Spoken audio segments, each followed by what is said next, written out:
got him? Here, hang on.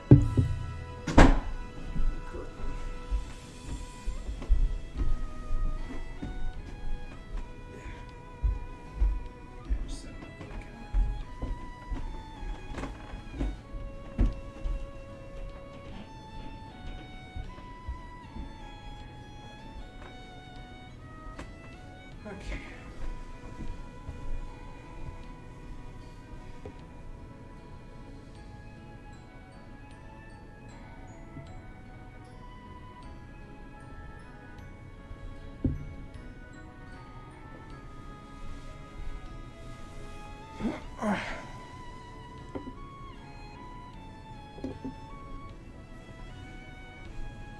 All right, here we are again.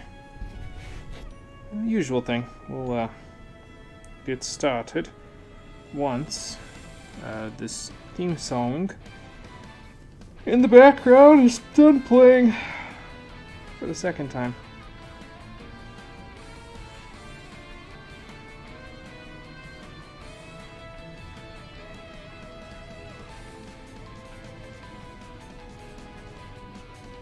Keeper. Okay.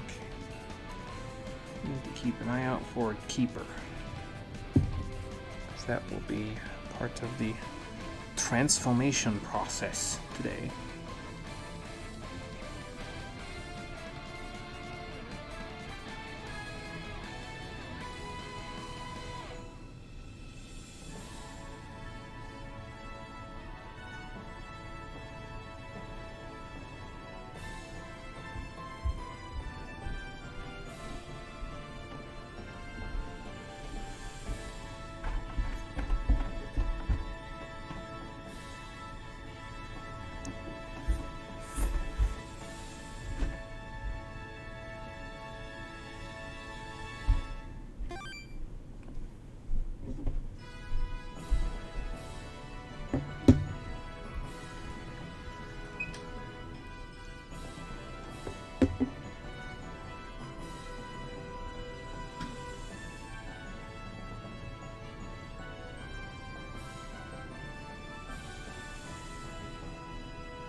Okay.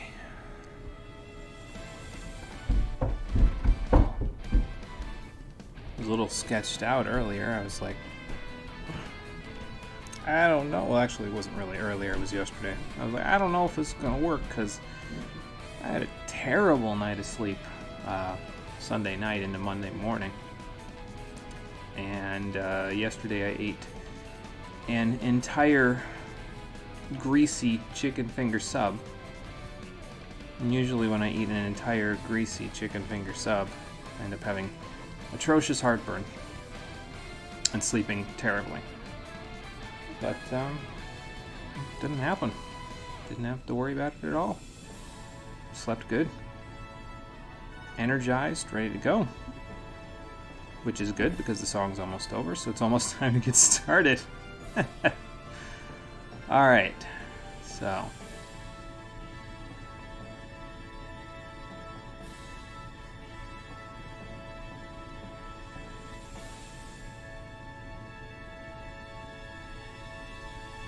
here goes something.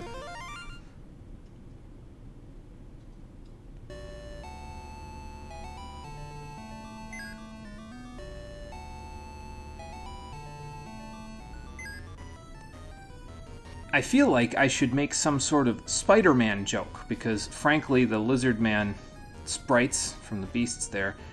To me, they look a little bit like Spider-Man, except maybe in like plate armor or something like that. But frankly, I don't really know any Spider-Man jokes. I do know the theme song, but y'all have already heard me sing on this show.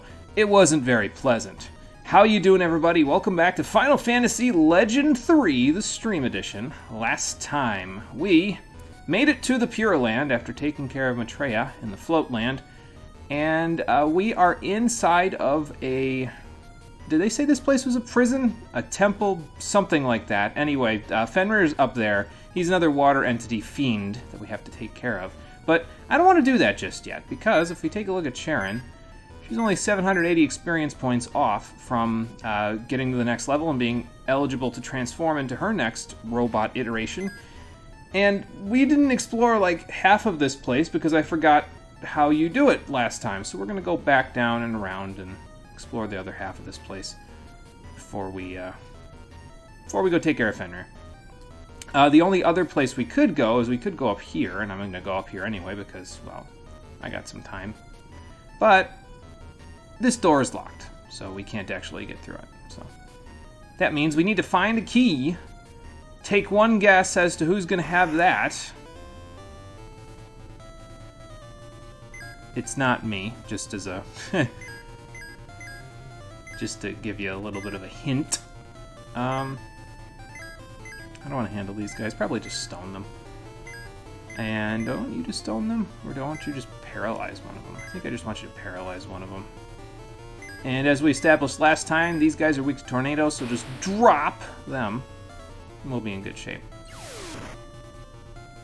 One of the things that we noticed in the previous episode, and I mean it's a common occurring thing in this game, I think, is that sometimes the enemy encounters take a little longer than they do in other games because, well, the enemies here, I mean, you can't really just target a whole group of them with a single spell like you did in Legend 2.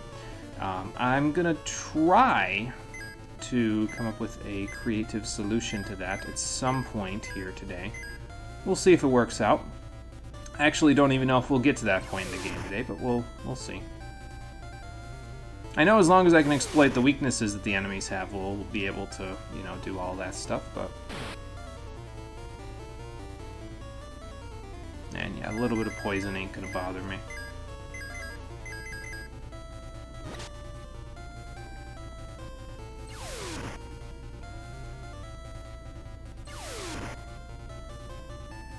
There we go, perfect.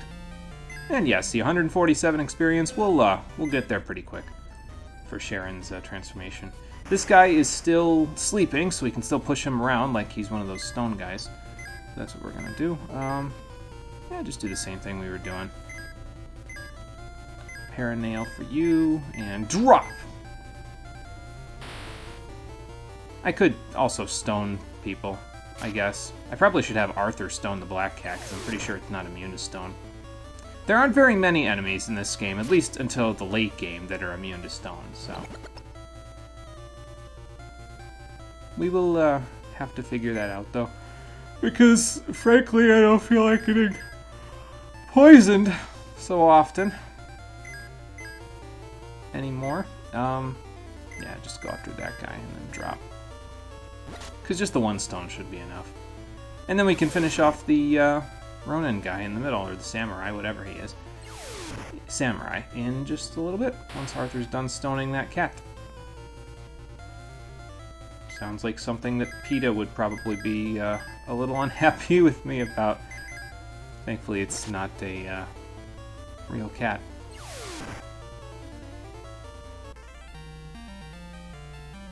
Okay, perfect. Now, do we need healing? Yeah, we should probably do a little healing. Gloria, why don't you help us out with that, shall we? There we go. We should have plenty of MP to get through this place and also take care of business by the time we're done. I can just go around you, right? Yeah, I can. Yeah, I forgot on this side of the area here that there's a another section that you can actually go to, and I didn't really remember how to get there, but I'm gonna tell you how today. Once we get done with this little battle. You can stone the Typhoons, so we're going to do that. You can paralyze the Typhoons, so we're also going to do that. And just drop this guy. We won't drop him, like, kill him immediately with drop, because it'll probably, yeah, not do too much damage, but we'll get him. Just might take a minute, that's all. And I mean, I could, in all fairness, just be using stone on everything I come across. Would probably work pretty good, but, well, I would also be using a lot of MP then. And, I mean, we have elixirs, I guess, but, it's alright. I'll conserve my MP. Just, you know, take the guy and slam him into the ground and prevent him from breathing until he, you know, inevitably doesn't do that anymore. Because that's what Arthur's current technique is. Like, good lord, man. You're gonna censor all this stuff about the SS and all that, and you're not gonna censor Smother? Like, come on. I don't know. Maybe I'm just making mountains out of molehills. I don't know. Hey, Marie, how's it going? Glad you came in late. Why do the Typhoons have eyes, and why does that owl man have a lantern? I don't know about the Typhoons. Probably Cthulhu demons would be a good explanation there. As for the owl man, I don't know, honestly. Aren't they supposed to be nocturnal, so don't they, like, not need a lantern? I got nothing. I got nothing. Okay. Yeah, once we get up those stairs there, I can actually show you the section of the map that I completely forgot about last time, so we'll be able to actually go see a new section of the area. But we gotta get there first, so we're gonna do that in a second, once I get through this part. Actually, I could just use Dispel. Just in case it manages to accidentally kill the guy. I mean, what the hell, right? And if it doesn't, it does about as much damage as his X-Fire Staff does anyway. So, I'm okay with both.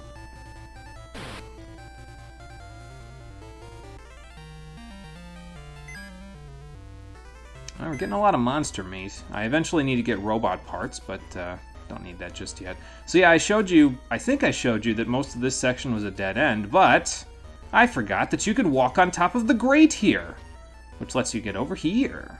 Yeah. Totally slipped my mind. I apologize, but we'll fix that now.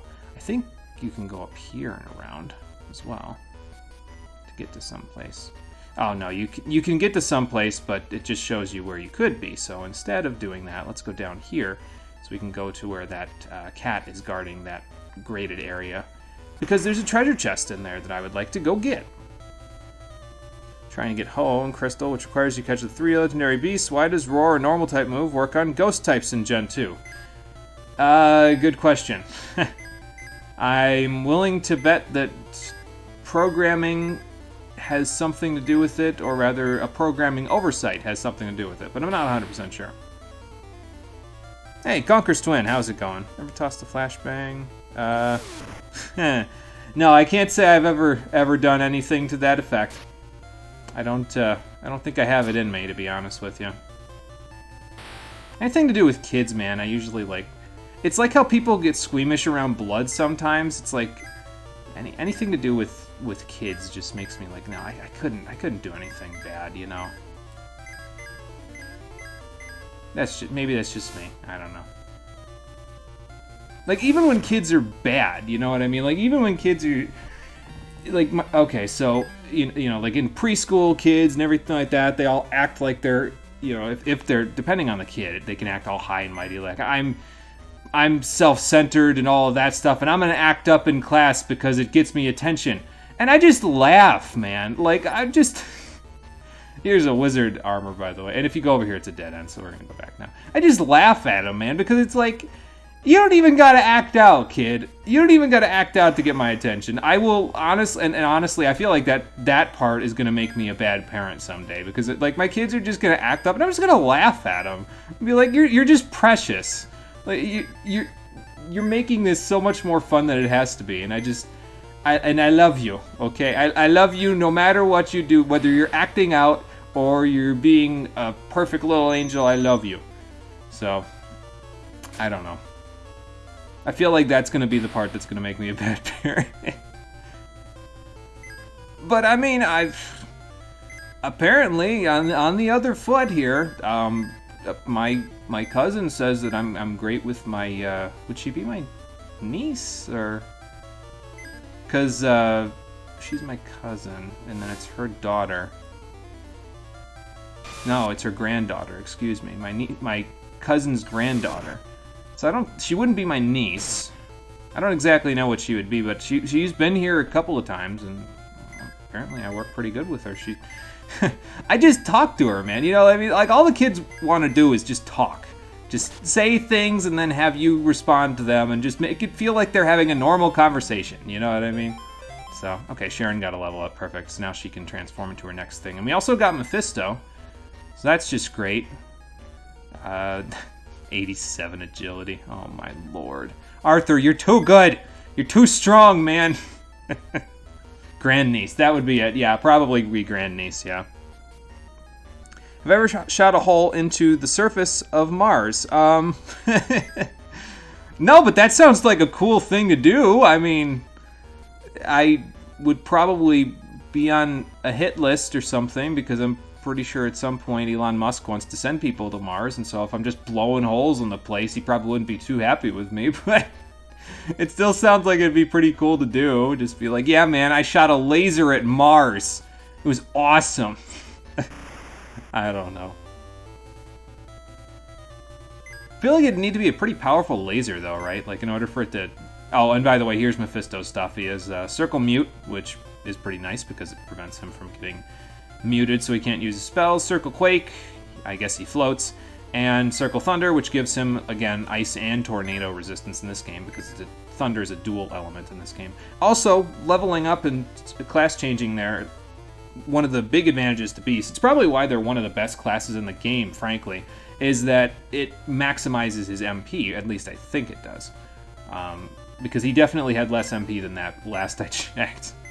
So, yeah, beasts are good. Beasts are really good. You should use them, at least one. Symphogear S1 in a nutshell. I mean, I guess if we're being really, if we're really trying to stretch a point here, I have shot a laser at the moon. I haven't shot a laser at the surface of Mars, but I have shot a laser at the moon, because I just played Sonic Adventure 2 for the stream not too long ago, and you shoot the moon, quite literally, in the Evil Story in that game, so...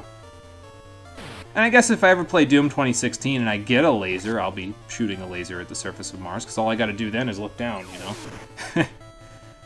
That's pretty easy. But we gotta get there first. Gotta play Doom 2016 for the stream sometime. It looks so visceral and fun. That is a lot of enemies, and none of them will give me robot parts, so I'm just gonna get the heck out of here. Yeah, I'd like to get robot parts for Sharon before I fight Fenrir here, so I might save after healing, and then just run around for a couple minutes, try to find... I think I need to find a keeper is what I need to find. Okay, well, I don't think it maximized his MP, but then again, he has 888 of it now, so that's pretty good. Alright, well, there goes our last save file with any humans left in it. Yeah, let's just run around for a minute and see if we can find a keeper. Before we, oh, that's not a keeper. Well, that's a keeper. No, not yet. Not yet, Ed. We need to find the actual keeper first. There's one. Okay, so let's fight these guys. We'll just do our same thing we've been doing, just stone a whole bunch of people. Paralyze a whole bunch of people. These guys should still be vulnerable to para, so... I wonder if the robot's vulnerable to para. I'm just gonna drop him, it doesn't matter. Yeah, you will need a big fucking gun to shoot a hole in the surface, into the surface of Mars, yeah, for sure. We would need quite a lot there. Oh yeah, I guess he has counter, so that's fun. We get a counter skill later on one of Sharon's models, if I remember correctly. It's not really all that good in this game, from what I understand, so... I basically never see it actually proc, honestly. And when it does, it's usually just an enemy proccing it that just doesn't make a big difference. You're under-leveled in Stellar Glow. Also surprised there's many mechanical marvels working in harmony with these sphinxes. Yeah, it's crazy in this world here. That's for sure. You'd think that the, with all these, like, you know, ancient Egyptian things that are here, it wouldn't, with the high technology, it all wouldn't work together, but well, apparently it works pretty good in the Pure Land. Then again, logic kind of goes out the window in the Pure Land. It's a crazy place. It's a dimension of Cthulhu demons, so I don't think that's too far of a stretch for it to be that crazy, you know. That left section over there is where you'd end up if you went through the grate over by where the wizard robe was, but wizard armor, whatever you want to call it. But we weren't over there, and I don't think you can even get from there to here, because I think if you go through the, well, maybe if you go through that grate. Let's go find out, shall we? We're looking for a keeper anyway. Go here.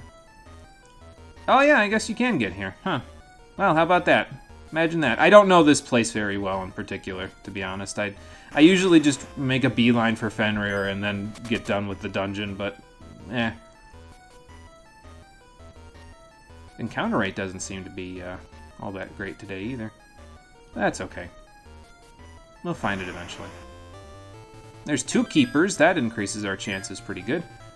Alright, so stone and stone you. I'm gonna have to keep an eye on Curtis's MP pretty soon here. I'll probably have to use an elixir. That's okay. And I should be able to paralyze one of the keepers. And then we can just go hog wild on the other keeper.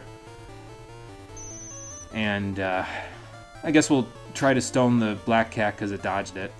So that's fun. Oh, good. Flash. My favorite. Ow. Oh yeah, it self-repairs. I forgot about that. Why don't you just keep stoning that guy, and then we'll all try to blast this guy. I keep forgetting about their self-repair protocol. Oh well. It's not going to be that big of a deal. There goes the black cat. The Sorks over there is still paralyzed, so that's good. Blech. And then, okay. So he has drop as well, as you can see, but yeah, no big deal. Just take care of him, and then go from there. Why are status conditions so good in this game? I couldn't tell you. I think what they did was, in the first Final Fantasy Legend, they saw that stone was ridiculous. So they tried to nerf all status conditions in Legend 2, and it just ended up buffing the regular magic in the game. So then they re-buffed status effects in this game and nerfed magic effects. And status effects just ended up being king again. Like, they can't win with the way that they balance this stuff, you know? If you ignore the Sphinx's question, it won't try to maul you. Well, actually, with our current equipment setup, I don't even need to ignore the Sphinx's question because they have the riddle skill, which confuses you, but I have Circle Confuse on everybody, so the riddle of the Sphinx doesn't even bother us, to be honest. I have indeed solved the riddle of the Sphinx, and the riddle is, and the solution to the riddle is, be immune to the question. Just have status protection from questions. That's the secret.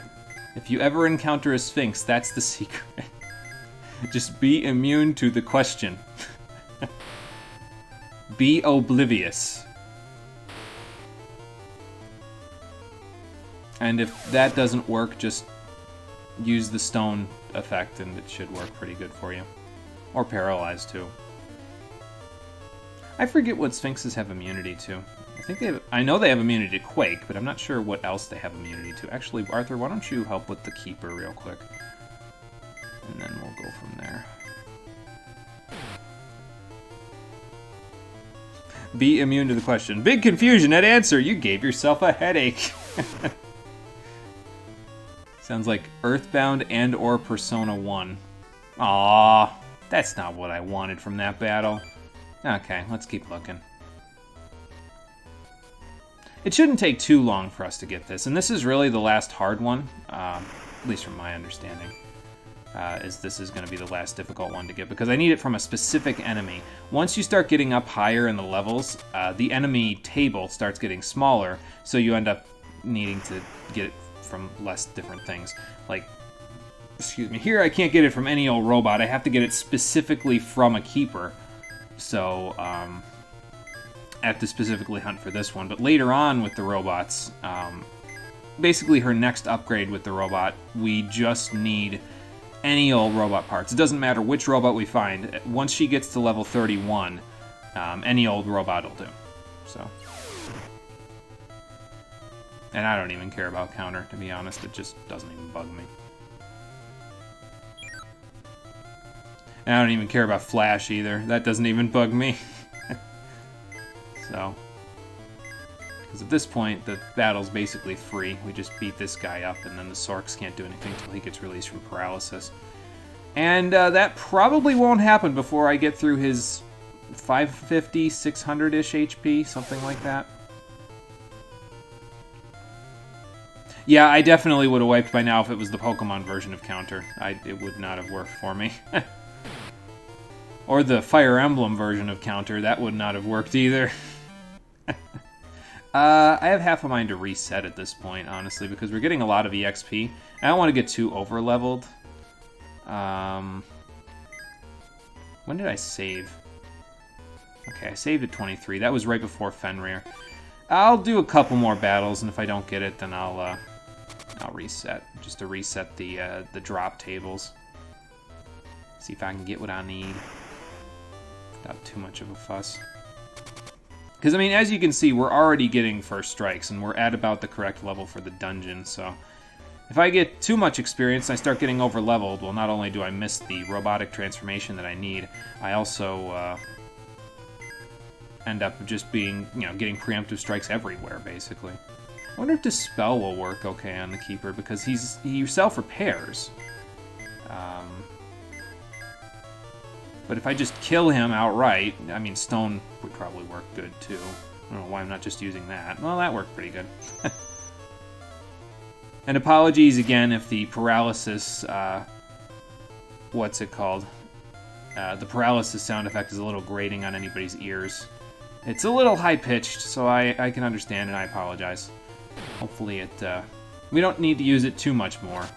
There will be a point where, basically, once we get our next robotic transformation, I don't think I'll ever use Paralyze again, because it'll just be not as good as what I could be using if I ever get what I need here.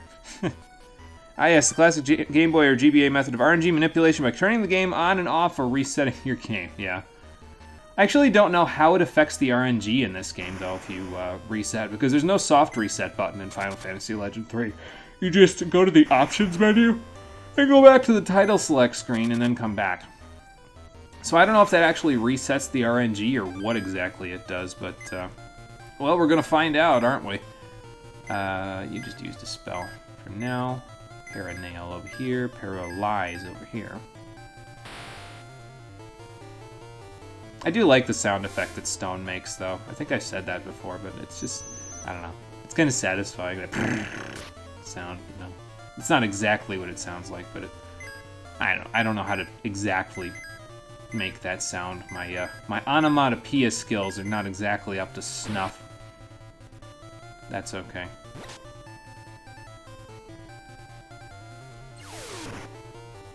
And I think this should be it. Yep, especially if you get a Mighty Blow. And what we get? Nothing. Okay. Let's try going back to Title Select? Yeah, let's go back to Title Select and see if this makes any difference in our RNG manipulation.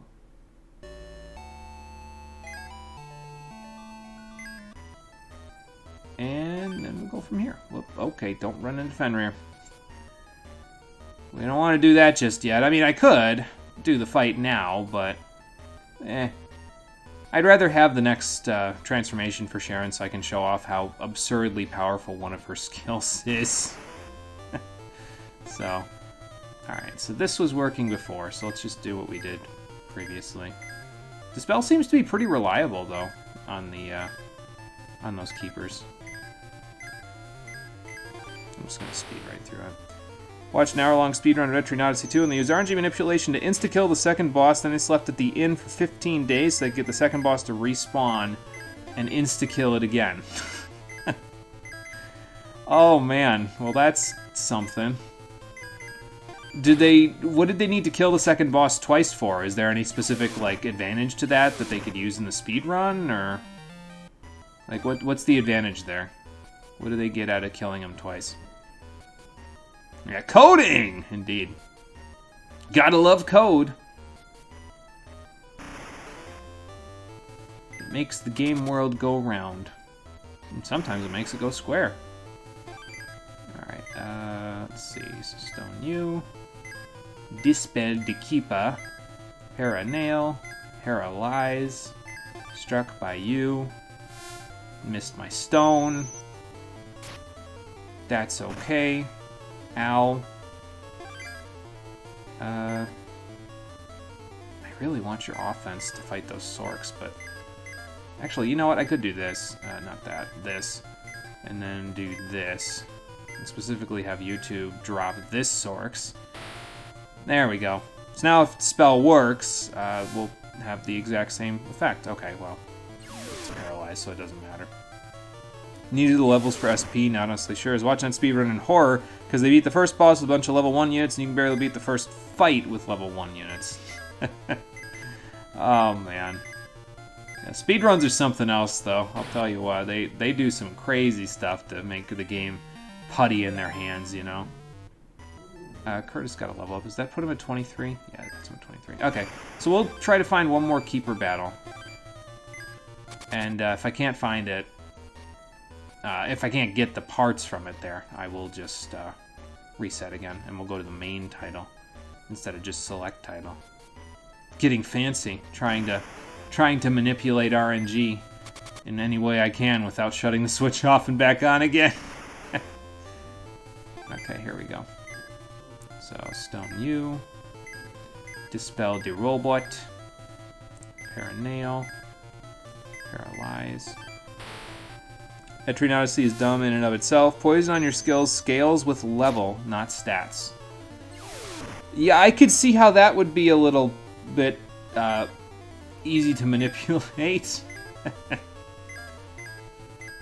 Oh boy. Let's see, I paralyzed the one down here, so it'll be dead this turn. Let's do this, get rid of the Keeper. Get rid of the Sorks. Get rid of the other Sorks. And then... Oh. You're just toying with me today, aren't you, game?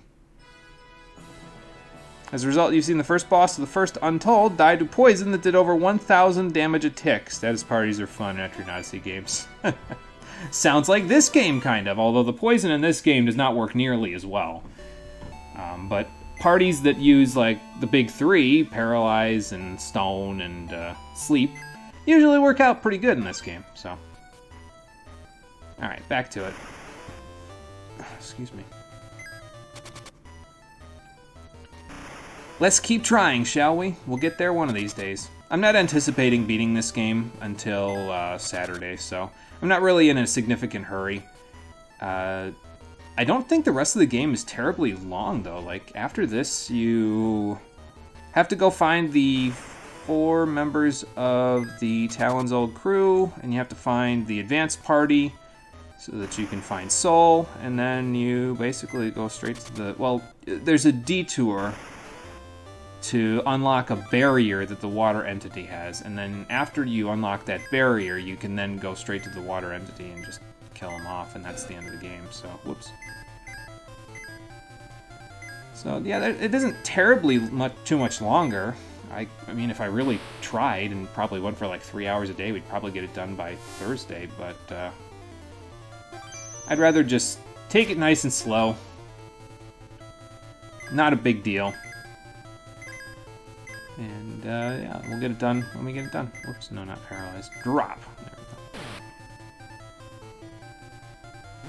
And I mean, worst comes to worst, I could even just use the Valkyrie until I get to level 31 and I find some robot parts, but I would rather get the proper transformation here if I can. So that's why I'm kind of sitting around, waiting for the game to give me what I have earned.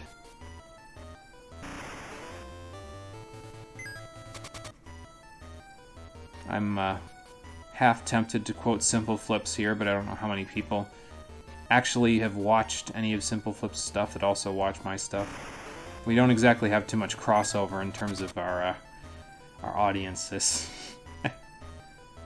I could say it anyway, though. I think I'm gonna. You will give me what I have earned. It is right there. It's like seeing my dad on the other side of the glass, and he's coming home!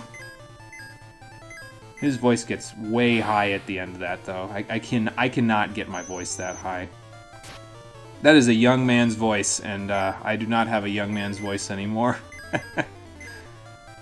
Let's get rid of the Sorks first, actually. Just that way we'll test Conker's little theory about the last enemy being the thing that drops stuff.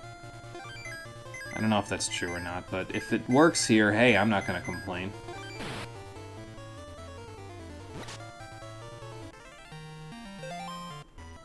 Okay, well, we didn't get to test it all that much there.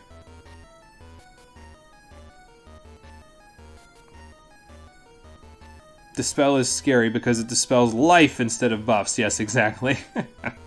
Only other time that spell has been that scary is using it on Zodiark. Yeah, that definitely helps. That little shit. And I mean, I completely understand. Like, from a lore standpoint, Zodiark as a fight in Final Fantasy XII makes perfect sense to me because he's a little kid, basically, right? So he's gonna do that thing where he says, "I put up a wall, and you completely can't do anything when I have this wall up, and it's up 55 out of every 60 seconds." I completely get it. From a lore standpoint, I think, honestly, if I didn't care about the mechanics of the fight, it'd be great.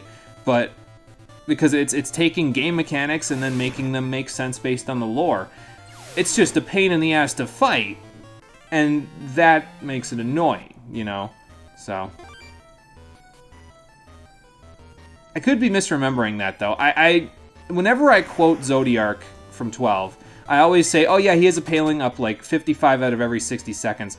I'm not 100% sure about that exact number, but that's what it felt like when I fought him. Like, the first 2/3 of his HP fall off, basically, because he doesn't really do anything particularly damaging in the first two phases. Like, he can cast a dark spell that can inflict instant death on you, and I don't think there's any instant death protection in that game, so, you know, if you get it, well, sorry. But, yeah, the last third of the fight takes forever because he puts up all those palings. It's ridiculous. You know what I'm going to do, actually, is I'm going to do this, and then start working. Actually, why don't you work on the Sorks, because I'm going to dispel it, but might not actually get it to hit.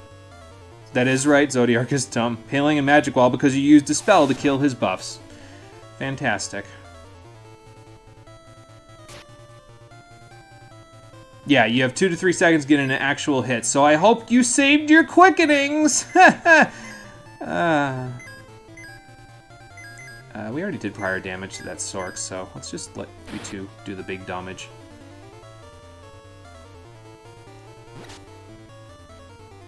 Actually, you know what the best way, though, is to fight Zodiark? Is to wait for the paling to go down, and there's probably some sort of gambit setup you can do where you set it up to where... Is this what I want? Oh, yes, thank you. Okay, let's see if this does what I want it to do. Yes, it did. Okay, so that's the next model of Valkyrie robot there. Eiken, or Eiken? Don't really know the exact pronunciation, but yeah, the stats are pretty good. The HP's pretty good. We're gonna need to get more stuff, but we'll be finding a shop for all of that stuff pretty soon.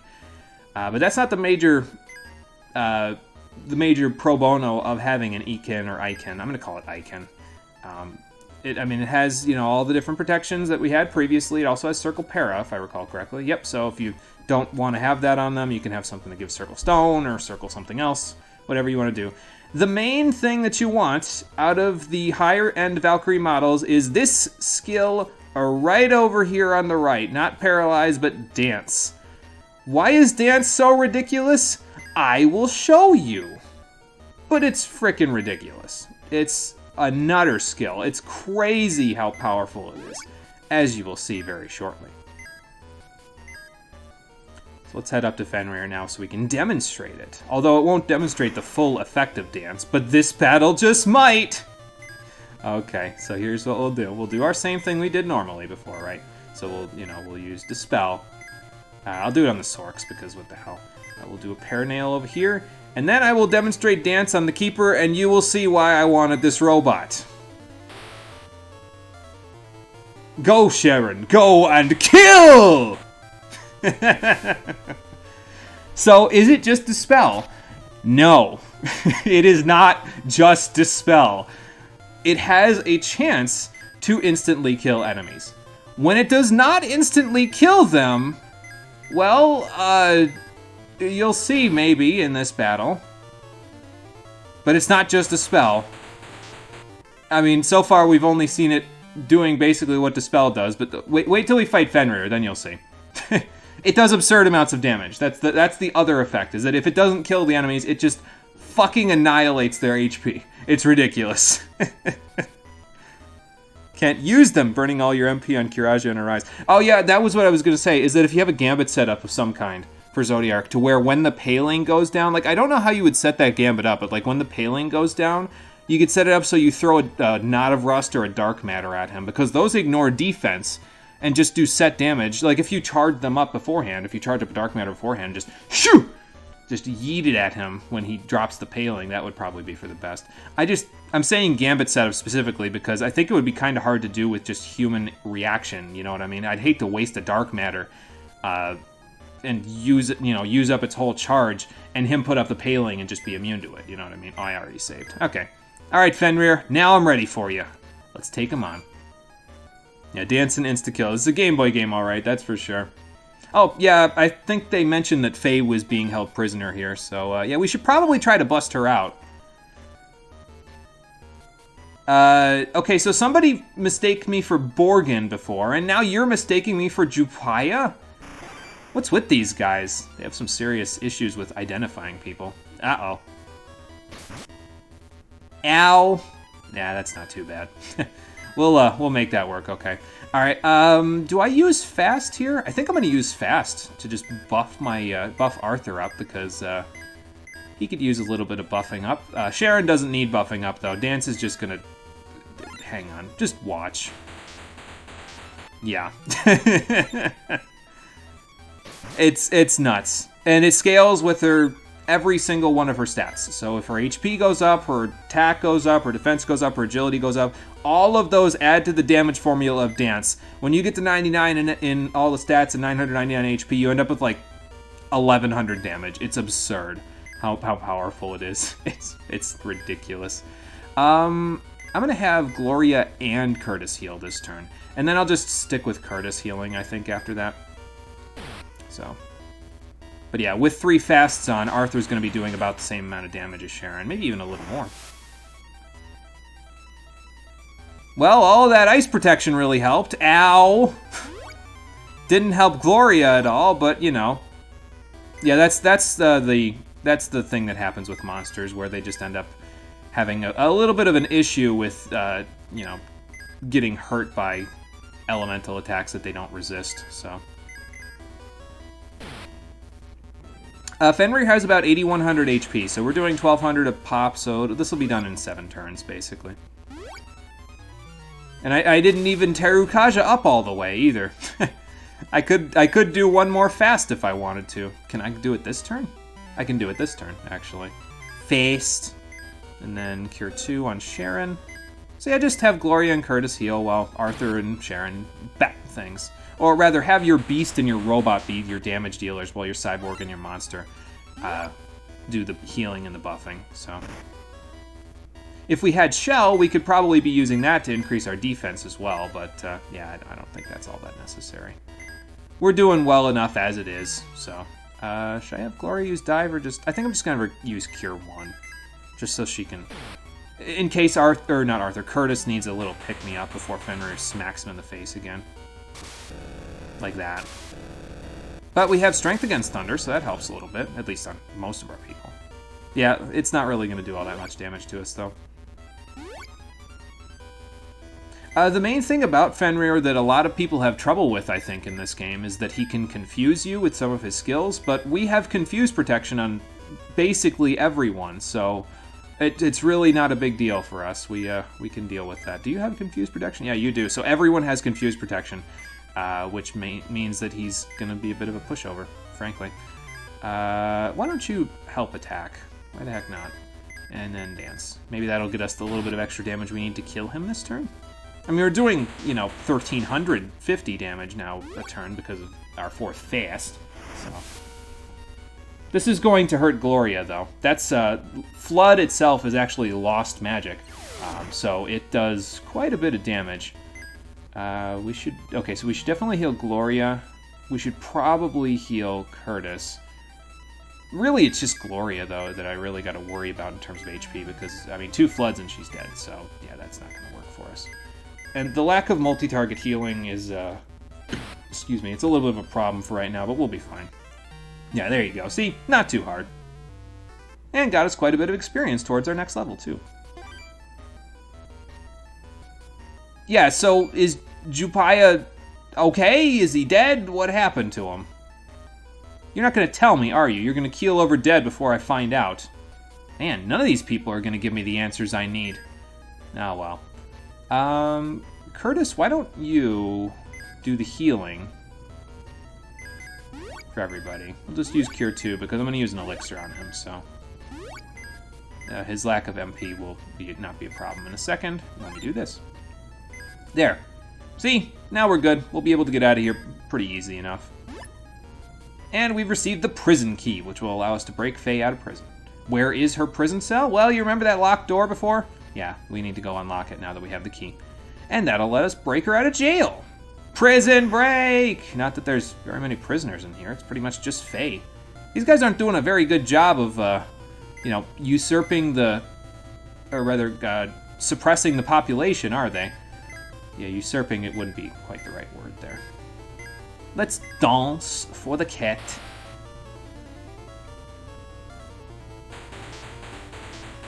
Bye! Can you imagine how much that would have done as a mighty blow, though? It would have done like 1,500 damage. It's nuts. So yeah, anything that I generally don't like how they're looking at me from now on in the game, just send the robot after them. Dance in their general direction, and goodbye. So from now on, biggest threats are things that Sharon will take care of.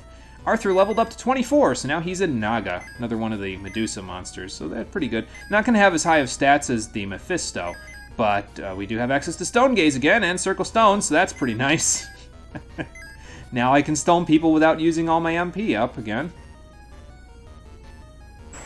Yeah, Earth and Air beasts in this game are just really, really good all the way through, basically. Like, once you get to, like, level 15, they just start becoming so crazy good because of the status effects and stuff that they can inflict. It's just, it's not worth it to do anything else, basically. Get out of my way. Is there anything over here? No, there's nothing over here. Now let's jump back over. I'm going to go out on a limb and guess you're Faye. I knew you as a kid, but didn't know you as an adult, so... Yeah, this is one of the... Dion was the other kid that was in Darm Village in the present, so now Faye is also all grown up. He did, but we split up so we could, yeah, cover a little more ground. Yeah. We were also looking for Soul, but apparently he's not here with you.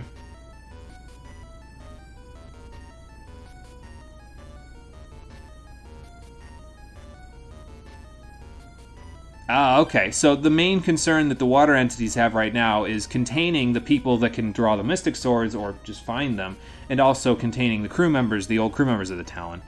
So that means if we get all of those, well, we'll force their hand, which would be bad, but also good, because it means we'll put them on the back foot, and then we can go take care of them. And Faye has joined our party to help us look for the other crew members of the Talon. Awesome. And she's not too bad. She's level 25. She's a human, so she doesn't really get too many good bonuses off of her her magic. I think she has some decent magic, at least, if I remember right. But, I mean, she has probably curative spells. Yeah, she's got Cure 3. She's got Fast. She's got Weak.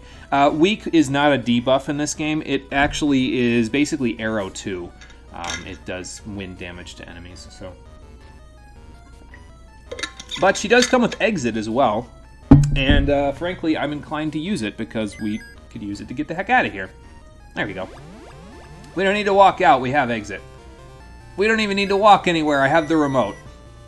There we go. So let's go rest on our fancy ship that can't really go anywhere at the moment.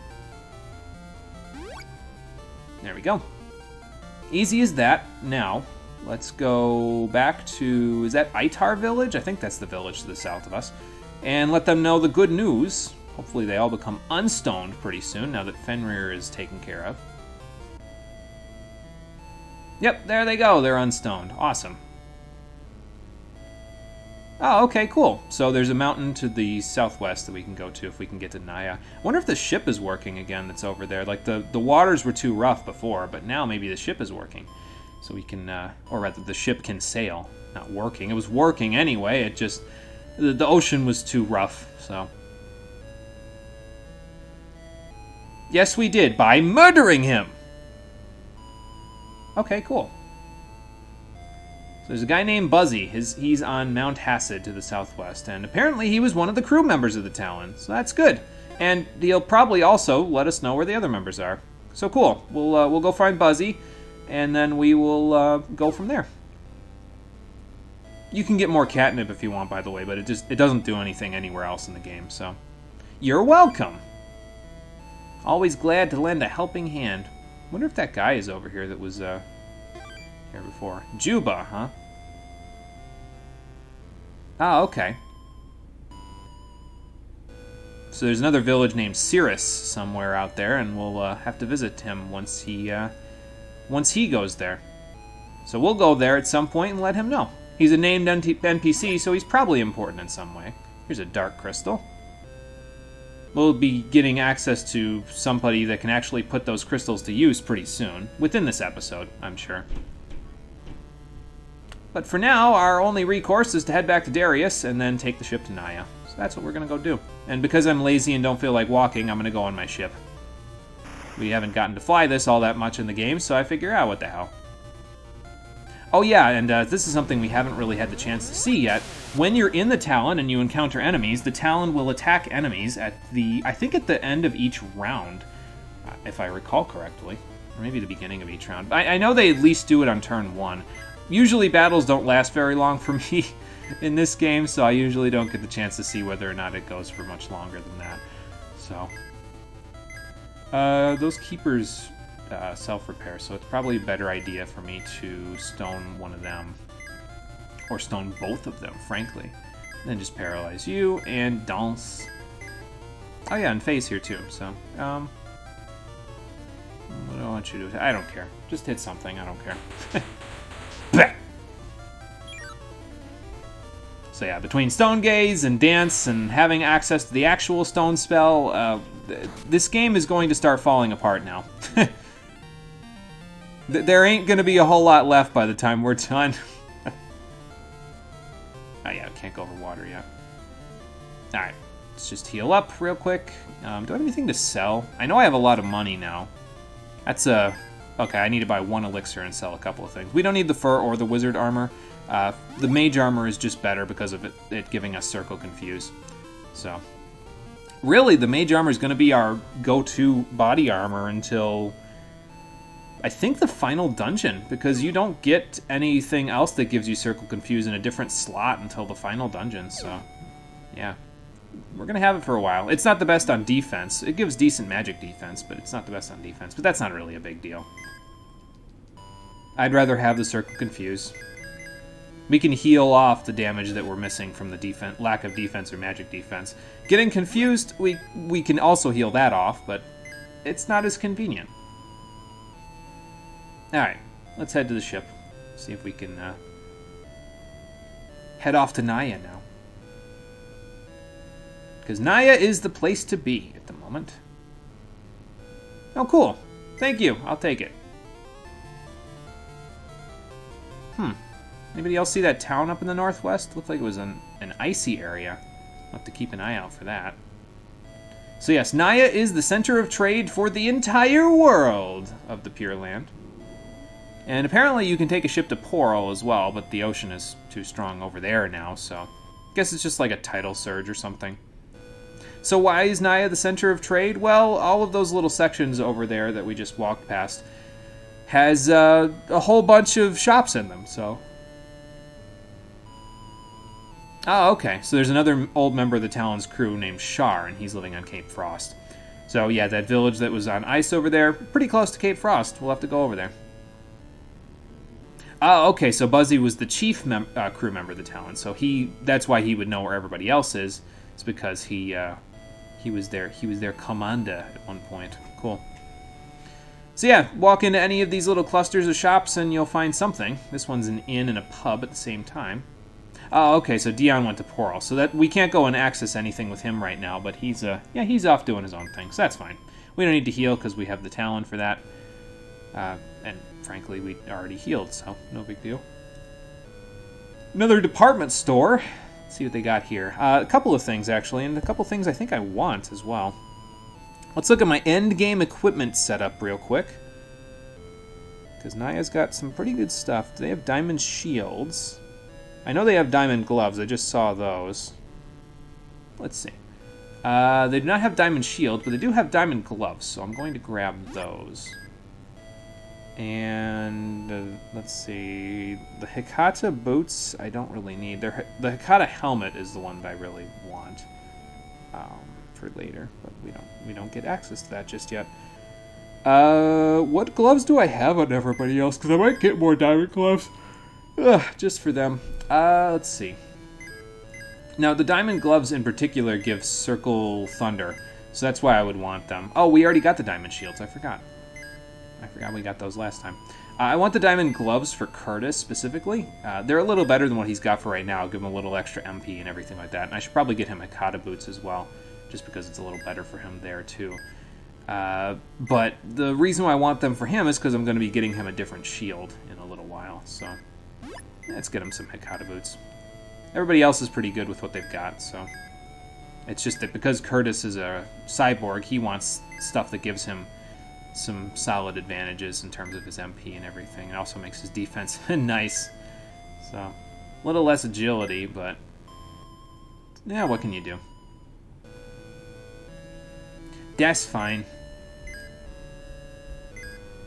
Okay. What do we got over here? Item shop. Hello there.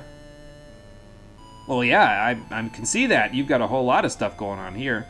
They sell a new potion, by the way, magic potions. These simply restore your MP to full. So they're kind of like elixirs, but also kind of not. They just do MP. Is it worth it to have over an elixir? Honestly, I just use elixirs. Frankly, it just does the job. Well, maybe it's worth having in the late game because, you know, you'll use the elixirs to revive people. So I guess I might pick a couple of them up. Tents I do want, though. They do what you think they do. They fully restore your entire party, so let's pick up 6, because that seems to be the golden number in terms of our stuff here. Yeah, we'll leave it like that. And I'll probably just stick the magic... I'll get some magic potions, too. Let's just move this stuff down slightly. Stick them right there. So get a few of these. We have enough money to where I'm not even worried about buying so many of them at once. So, and I can sell the iron and the iron gloves and the Geta boots when I am done here. I couldn't jump there. I can jump over this guy, but not yet. Well, yeah, it's kind of in the name, dude. Mystic Sword. Who's gonna sell something of ultimate power like that? Alright, let's get rid of this. Get rid of that. What do you have? I mean, if you didn't pick up heal before, you could get that. Weak, like I said, is arrow 2. Lightning 2's there. Exit's there. Nothing I particularly care about. Most of the magic damage we're getting now, we don't need it because we can just get magic damage from our... What's it called? From just doing the status effects is usually more effective than trying to kill them with magic damage. There's a poison gun here. I guess they got the idea for the Bioblaster from something like this. I don't know. Something like that. Vulcan Cannon, Elven Bow, Knee Butt Technique. I think, if I recall correctly, there's another technique shop in this very town, and you can get a better technique than Knee Butt. So I'm actually going to go look for that first before I go buy that. Because all of these down here are also shops, and what they have is going to be dependent on what you see on the pillar when you first get in here. But it's kind of similar to like the Mysidia shop, magic shop in Final Fantasy II, where they have a whole bunch of different stuff from all over the world. So they've got some new spells for us here. This is the new shop. And then these ones have the old spells for us. So like if you didn't pick up Cure 3 before, you can get it here. A couple of different ones here. This one was the one that was just here in town. So not as prolific as Mysidia, but definitely has some stuff for us. Hi, Cole. cold. It's colder down here than up there, you know. No, I'm talking about outside. Oh, okay. Jesus Christ, it's cold outside. That wind isn't helping us. Anyway, what do we want to get here? I see you have quite a team there. Yes, I do. I have a quite varied team, don't I? Well, let's see. You've got a Medusa, Solaire, Ridley, and what appears to be a mechanoid from another planet. And Faye. She's here too. We want to buy quite a bit of magic from here, actually. So, basically, the main ones that are new, we've got Wall, which is, I guess, kind of similar to Reflect. I'm not 100% sure because I've never used it, but that's going to change on this playthrough because I'm going to get it for Gloria. I take one look over at chat. I see a Zodiark Palings bullshit insta-kills. We were talking about Zodiark earlier, yeah. Pure is actually the curse skill. So basically, it can curse enemies or cure curse on your party. Not party, but a party member. So if you want it, you can get it. I don't personally need it all that much because I don't use curse very much. Cure A, though, I'm actually going to get for all 3 of my magic users. And the reason why I want Cure A is because it's Cure 1, but it hits everyone in the party. It costs the exact same amount of MP as Cure 1, but it targets all party members instead of just one party member. So naturally, it's much better than Cure 1 in every single way possible, and I'm going to want to get rid of Cure 1 and just give them that instead. Okay, so Gloria gets Wall. And Cure A for you, Cure A for you, and Cure A for you. Perfect. So now we can get rid of these Cure 1s. And yeah, it's pretty good. For 8 MP, you heal every single person in your party for 30% of their HP. So yeah, just have everybody cast it, and bam boom, you got 90% of your HP back. There you go. Perfect. There's also a Cure B later on in the game, but it's very expensive. So I'm only going to get 1. Well, if my experience with Legend 2 is any indication, then you're going to have so much money by the end game that you won't even know what to do with it. It's true. It's true. Even in this game, where I actually do have a use for some of my money in the end game, we're still going to have so much money I won't know what to do with it. You know why? Why? This is why. Because monsters don't use equipment. So I'm saving an entire person's worth of equipment by having a monster in my party. Nice. Yeah, that's helpful. Like Cole's interpretation of the party, yeah, it was pretty good. Solaire and Ridley. Who'd have thought they would team up? Need Solaire in the next Smash Brothers game. Here's an item shop, by the way. Can you believe Sephiroth is a thing now? Yeah, that's pretty ridiculous. Yeah, apparently Pyra and Mithra are up next too. Oh, okay, huh. I I'm can't just say sitting here like, I what can't the- say I really even know who they are, frankly. I never played Xenoblade Chronicles 2, so Waifu Blade 2. yeah, That is that's all. what I've heard. And we've got some new capsules for Sharon, so let's buy a few of them, shall we? Let's buy I don't know, like 4 of each. That should All be I know good. is that the Rex crying meme is the single most tragic meme I've seen in a long time. Because it's just Pyra and Mithra, it's not even Rex. Rex is delegated to a Mii costume. Is this how the people who wanted Wah, Isaac wah. in there? Wah, wah. Oh man. You need to play Xenoblade Chronicles. The I want remaster's out to on Switch. I want to play the first one. Yeah, the remaster. I'm not particularly enthusiastic about playing the second one, but I want to play the first one.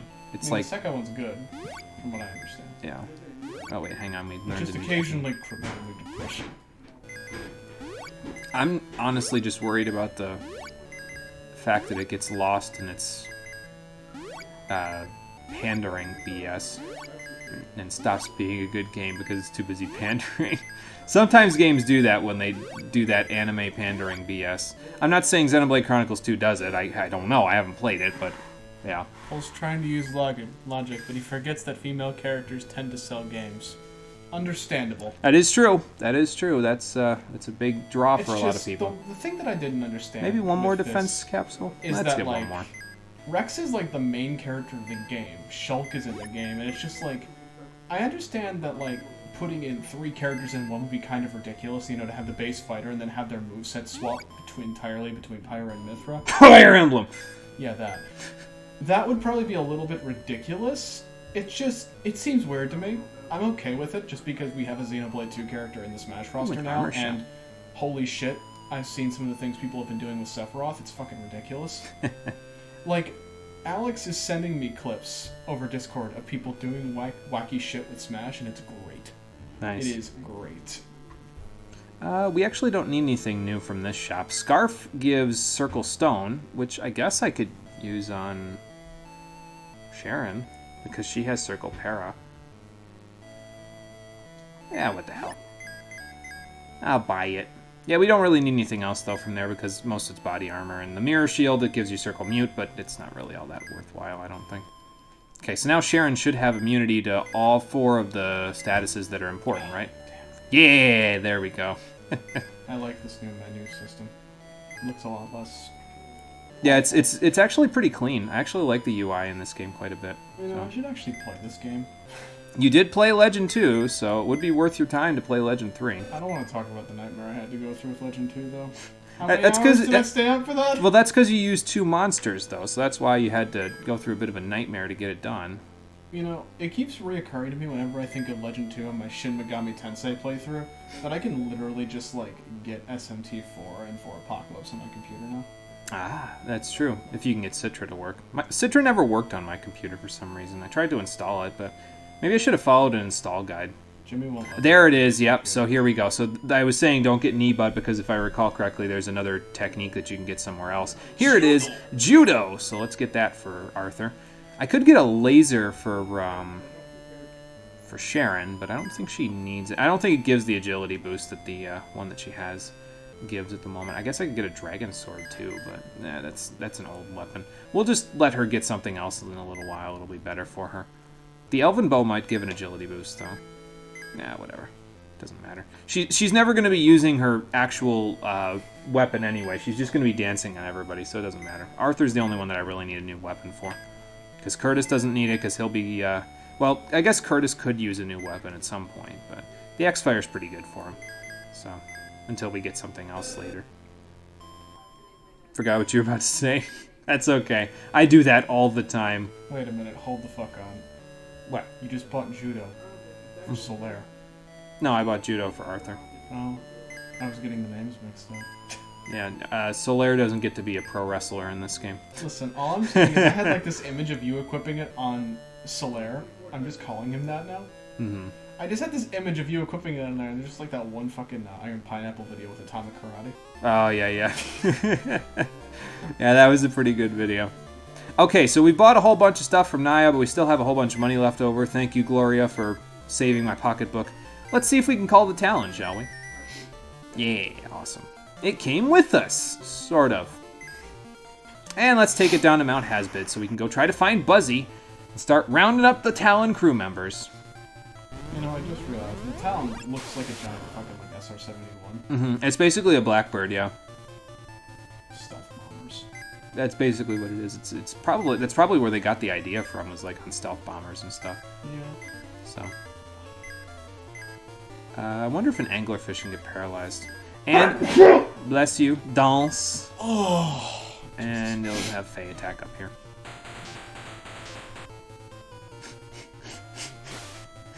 Dance is so good. Pretty much that, yeah. And there goes Dispel. Yeah, Instant Death is going to start becoming our best friend here. I mean, we still have Para, we still have Sleep, and we still have Stone, but Instant Death just rocks everything now. So. And just wait until a little bit later when we gain access to some more AoE stuff. Then, well... Oh the boy, battle's lasting... AoE Instant Death, my favorite. Well, there's no AoE Instant Death, I don't think. There is AoE Instant Death. Actually, we have it at the moment. It's if I used Exit as a spell, I could get AoE Instant Death. But the problem with that is that Exit actually prevents the enemies from giving you experience if you use it. So, not as effective right now. Effective later when we don't need to level up anymore, but not as effective now. So, that what was that? Lamia? Yeah, Lamia is immune to stone, so we'll have to do something else like Dance. That kind of subject, I actually remember what I was going to talk about. So, like, you were talking about how Citra doesn't work on your computer, and I just was thinking, I was like, damn, you really need to get a new computer. I'm working on it. I mean, once GPUs stop being difficult to find, it's really not that much of a problem. Yeah.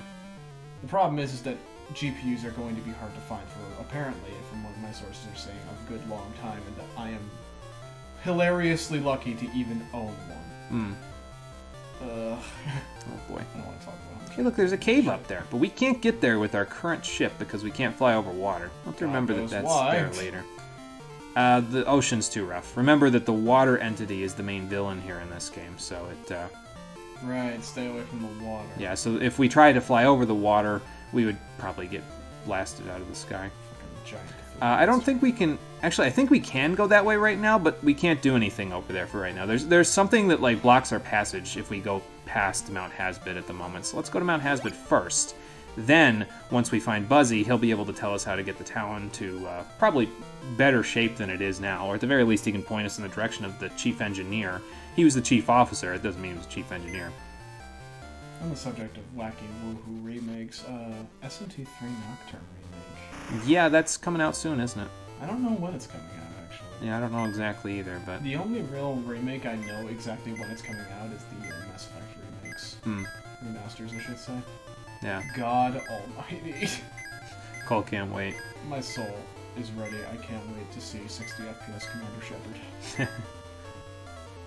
That's what I was saying, though, is all the Mass Effect Legendary Edition has to do is play all 3 games from start to finish at 60 FPS. If it does that, I will buy them. That's it. That's my only requirement. Excuse me. Bah! And yeah, Faye is not like just like, you know, your average little, oh no, you know, I'm a healer / priest type of a deal. No, she has a rune axe, dude. She's metal as fuck. I'm a healer, but normally I heal people, but and who do I dance on? I forget who Faye hit, but whatever, it doesn't matter. They'll all be dead at the end of the turn anyway. Or paralyzed. And Judo's pretty good too, evidently. Does some good damage there. Spring 2021. Yeah, you did read that right. Yep. Yes, you Spring did. 2021 for the Nocturne remake. Spring 2021. Okay. My body is ready. Yeah, she uses a rune axe, so she's pretty strong. Anyway, let's head up Mount Hasbid, see if we can find Buzzy. Probably going to be a healing pool around here somewhere. Probably more branching paths with treasure chests, just like every other mountain we've been on so far in this game. Seems to be a trend in this game, is that the mountains all have different paths. Okay, so we have all of the earth, water, and air crystals in the entire game at the moment. There's 5 of each. We just haven't found any fire crystals just yet. There's a lot more light and dark crystals, and we'll be finding more of those from now on, basically. Most of the light and dark crystals you'll find here in the Pure Land, so... I'm gonna have Gloria heal just because she can. How badly are we hurt? Not terribly badly. Yeah, we'll use Cure 2, because we only need to heal one person. Well, we need to heal Faye too, but she's alright for now. We'll heal her later. I think this one only really has one main path up, though. It's just this waterfall that we can't climb directly that keeps getting in our way. Not even if we were like a fish monster. Bro, just teach your Blastoise waterfall forehead. I wish I had a Blastoise in my party. I don't think you're immune to stone. I know these guys aren't immune to stone. Or para, for that matter. And then we'll dance again, and then do that. Etrian Odyssey 2 has War Magi mages that thought bonking things wasn't good enough, so they started attaching sharp objects to their staff to do magic-enhanced slashes. Perfect. That will work. It always kind of bugged me Oh, good, that I'm like, cursed. all mages in like fantasy novels are like frail old people that can throw around like typhoons and shit.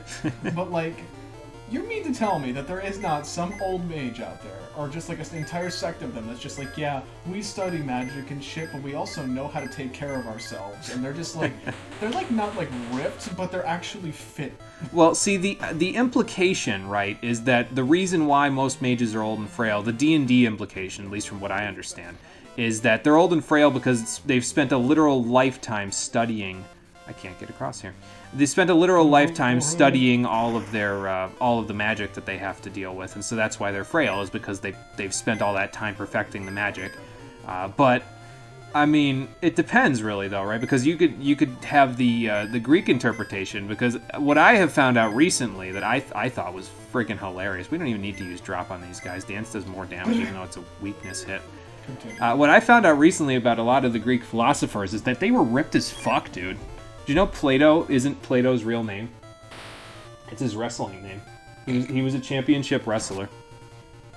So his philosopher's name, the name that he was remembered by forever, was his wrestling name. Like, he's literally the Rock of ancient Greece, except probably more philosophical, because the Rock is more of like a more of a celebrity than a philosopher. Listen, all I'm saying is, if we ever get the ability to, like, travel through time, I am going back to ancient Greece and just, like, Athens and living there for, like, 10 years. Because, like, I don't give a shit about technology. I just want to go back to, like, a golden age of philosophy where a man can be remembered by his wrestling name throughout history. Well, he didn't know he was going to be remembered by his wrestling name, though. That's the thing. He just... It was what survived. It was what survived across the ages because it was snappy, you know, Play-Doh, rather than whatever else he had going on. So.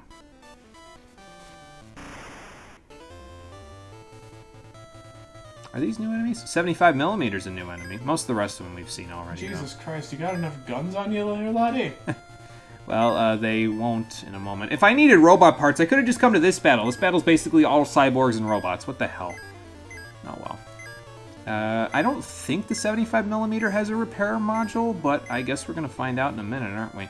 And you hit that guy in case the spell doesn't work. Bah! Yeah, Cole, have you seen the ungodly power of dance yet? I'm witnessing it as we speak. Well, Dispel isn't quite that. Think Dispel, except if you don't get the instant death proc, it hits for like 5 times that amount of damage.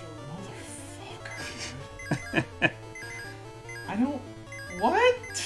Hang on, let's see if it works here. Because Sharon's going to go first, so...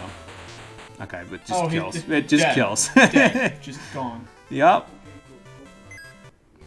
I think if I installed some of these cyborg parts, I'd probably get the next level of Samurai, but we don't need it. It's not that big of a deal. Not a huge difference between the two. There's a cool scarf, a cool necklace? I don't really know. If I recall correctly, it gives you circle fire? I guess I can check with Sharon, can't I? Because she has that extra slot where she has circle para. So... that's the wrong menu. Yeah, it gives you circle fire. Okay, well, there you go. If you run into a fire boss, that would certainly help. Hit Wink Wink is probably the next boss. It's not, actually, I don't think. I find it incredibly funny that, like, sometimes in, like, Final Fantasy games, you'll, like, you'll be in the fucking volcano. Like, the volcano dungeon. You just get the item, go through it, and you're just like, oh, hey, something that makes me nullified to fire? Oh, look, something that makes me resistant to fire? Damn, I wonder what the next boss is going to use. Fire damage! Dumb. Okay, let's demonstrate Cure A, shall we? So, as you can see, it hits everybody. And 30% of our HP back in, an instant for 8 MP. Very nice. If anybody tells you that this game is balanced in the end game, they're wrong. It's totally unbalanced, and I love it.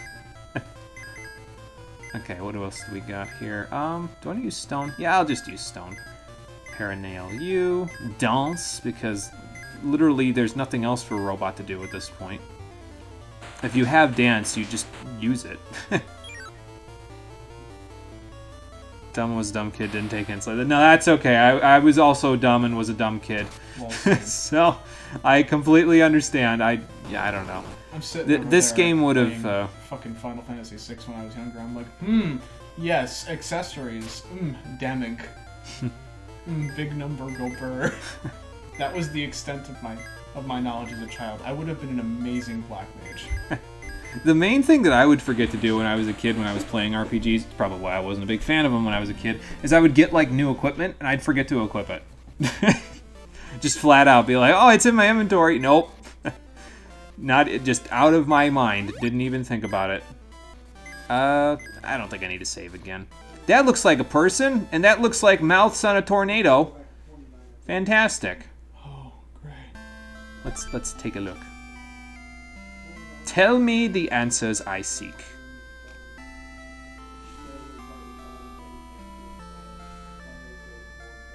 Ah, okay, so there's that Zagor guy's name again.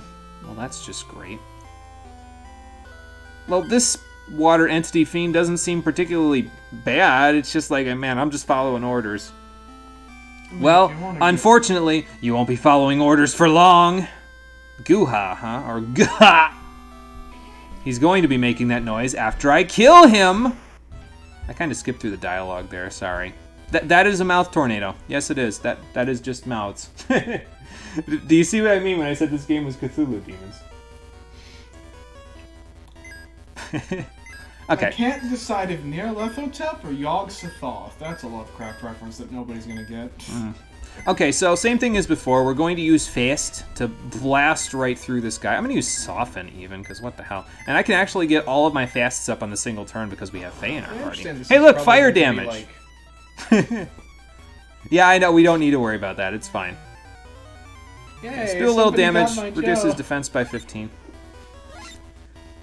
I read like a lot of H.P. Lovecraft, and I also just do a lot of thinking about his work because I personally enjoy the idea of eldritch entities. Okay, and now we'll just have Gloria and Curtis cure A because probably we're going to take enough damage after that, so then we'll dance. And then, do I need to start having Faye? You know what? I'll just have Faye attack. It's fine. I was going to say she could have she could buff up Sharon too, but Sharon's going to do 700 damage by herself. Fire so X. yeah, Fire X is another lost magic, by the way. We don't have access to it just yet, but we will after we do 900 damage with Judo. That's pretty good. Quick, turn into Kenshiro. We'll do exactly 9,999 damage. I mean, at the moment, we're basically Bokuto. Which one is the 100 Fists? Is that Kakuretsken? I think so. I forget. I haven't watched or seen anything to do with It's Fist of the North Kakuretsken, Star in actually, a yeah. while, so... I remember because, like, in Lost Paradise, the new game, at the end of the game, there's the super boss, and if you beat him, you can play as Kiryu. And his voice actor did all of the super move lines. Oh, nice. Alright, so who has heal? Does Arthur have heal? I'm gonna have to probably use up Arthur's turn to heal Phase Confusion, aren't I? Well, that kind of sucks, but I guess I did give him heal, so... And yeah, Sneer will confuse you, so that's no good, but... I love how all of the mouths have different expressions. I just realized, but some of them just look like they're screaming, some of them are gritting their teeth, and the one in the top left is smiling. He's like, ah. He's just happy to be here, man. Sitting over here like... Oh, good, fluid. Fantastic. Yeah, everybody potentially getting poisoned, but it does minor damage if it doesn't poison you. So this guy's status affects the boss fight. Not that it's a big deal. Poison really isn't going to do too much for us. We'll just keep Cure-Ing on Gloria and Curtis. But yeah, pretty much. I mean, to be fair, that middle mouth kind of looks like a Marlboro mouth. If you use bad breath, I'm leaving. I mean, that's what he just did. It was fluid. It wasn't bad breath. But it's super bad breath. Ow!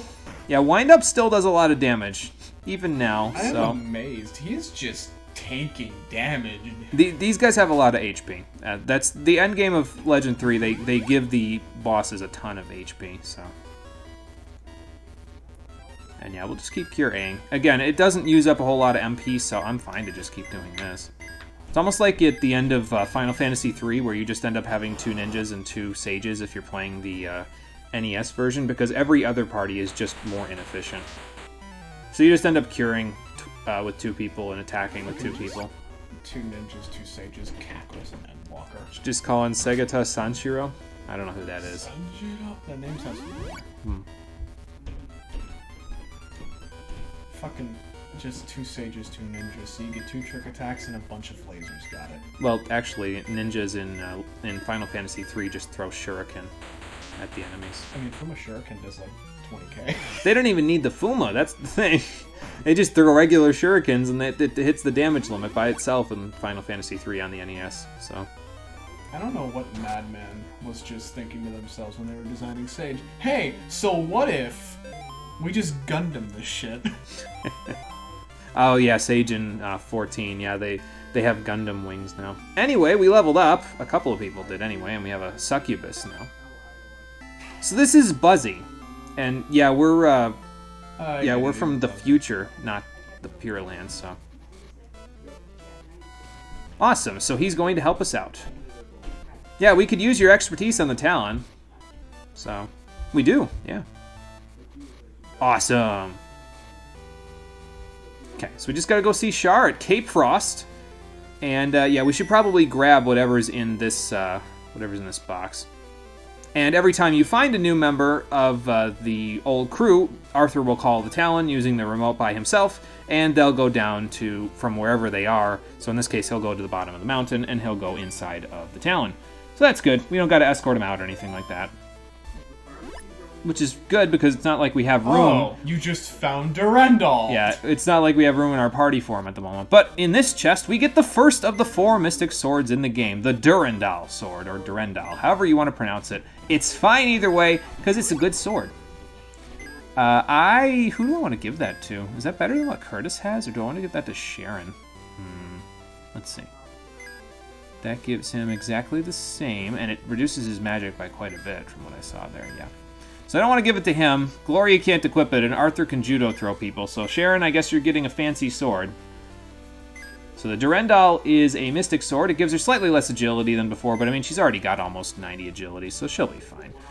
The mystic swords, what they do in this game is anyone can equip them. Monsters can't use them, even though, you know, they could equip them. They can equip them, but can't use them. But everyone else gets a 2 times damage multiplier when using a mystic sword. It doesn't matter if you're a beast, a cyborg, a robot, a human, or a mutant. Everyone gets a 2 times damage multiplier when using a mystic sword. So that's pretty good. While we're on Succubus, we're going to have to go back to casting Stone manually, but that's okay. No big deal. Stone you. Paranail the other one. What am I doing? There we go. Just dance, and then this.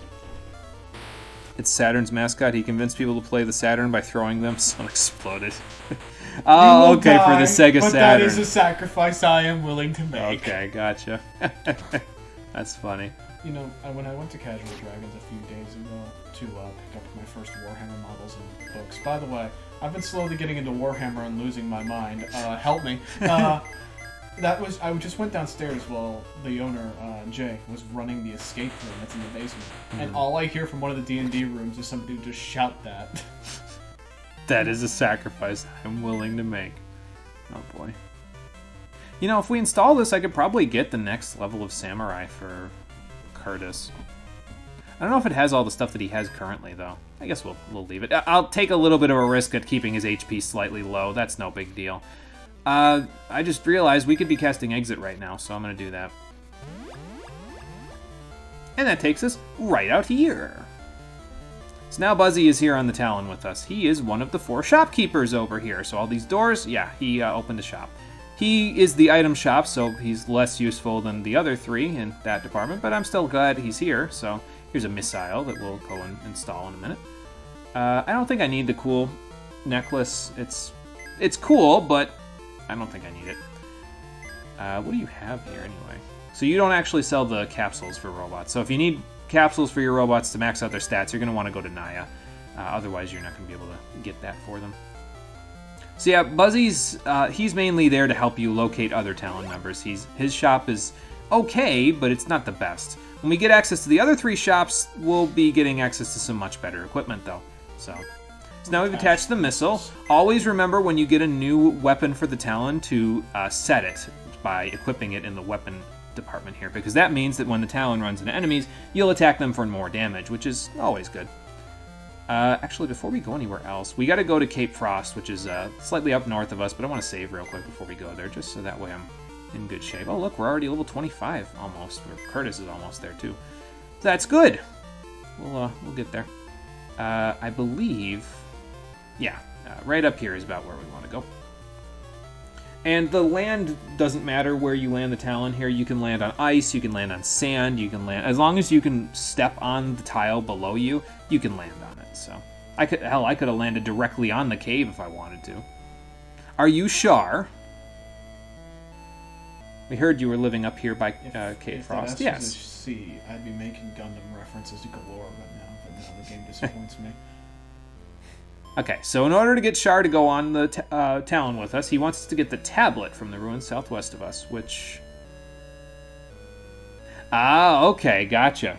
So all of the people here in the Pure... Well, not all the people, but basically all the monsters here in the Pure Land have to serve the water entity. And we don't particularly know why, But Char is going to try to use the tablet to release them from that. So we got to go get that for them. So that's a fairly noble cause. And Char is the person who can use the crystals we've been getting through the whole game to actually make the lost magic that we've been talking about before. Yeah, you can jump in this game. I find that endlessly entertaining that you can just be like, oh, somebody in front of me, boing. Yep. Don't even have to worry about that being in your way. So that's a new enemy.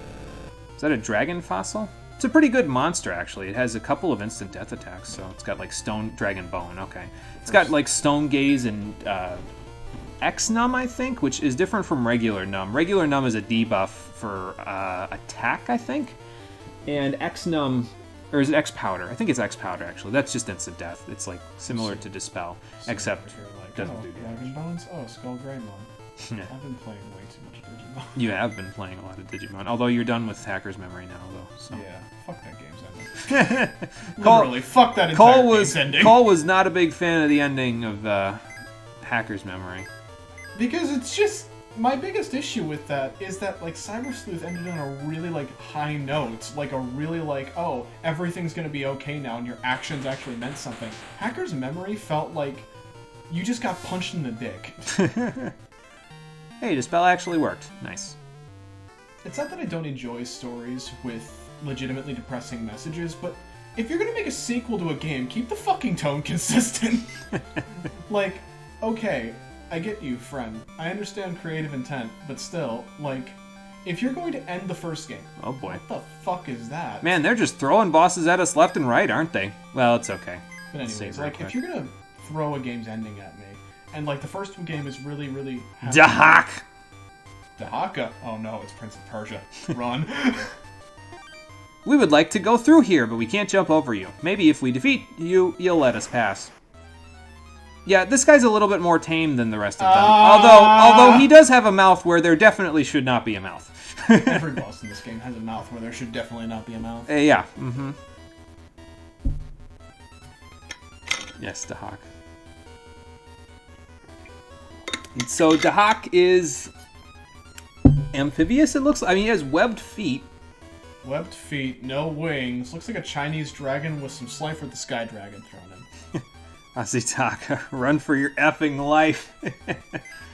Okay, so same strategy as before. We'll just fast up Arthur, and we'll use Soften on Sharon. To further talk a little bit about my issues, because I do have a fair amount of issues with Hacker's Memory, it implemented a lot of quality of life changes that I thought were borderline ridiculous that they were in the first game. Like, first of all, this was before I switched my monitor over to 60 Hz, so everything was running at, like, shitty frames per second. Like, it was smooth, it's just I was moving really slow. I later come to find out that was a monitor problem, like I said. But, like, Hacker's Memory just has so much more. The dungeons are more in-depth. You have a hacker power that you can get right from the start of the game that straight up lets you boost your movement speed. So what you're saying then is that the mechanics are better, but the story is worse. The story is fine.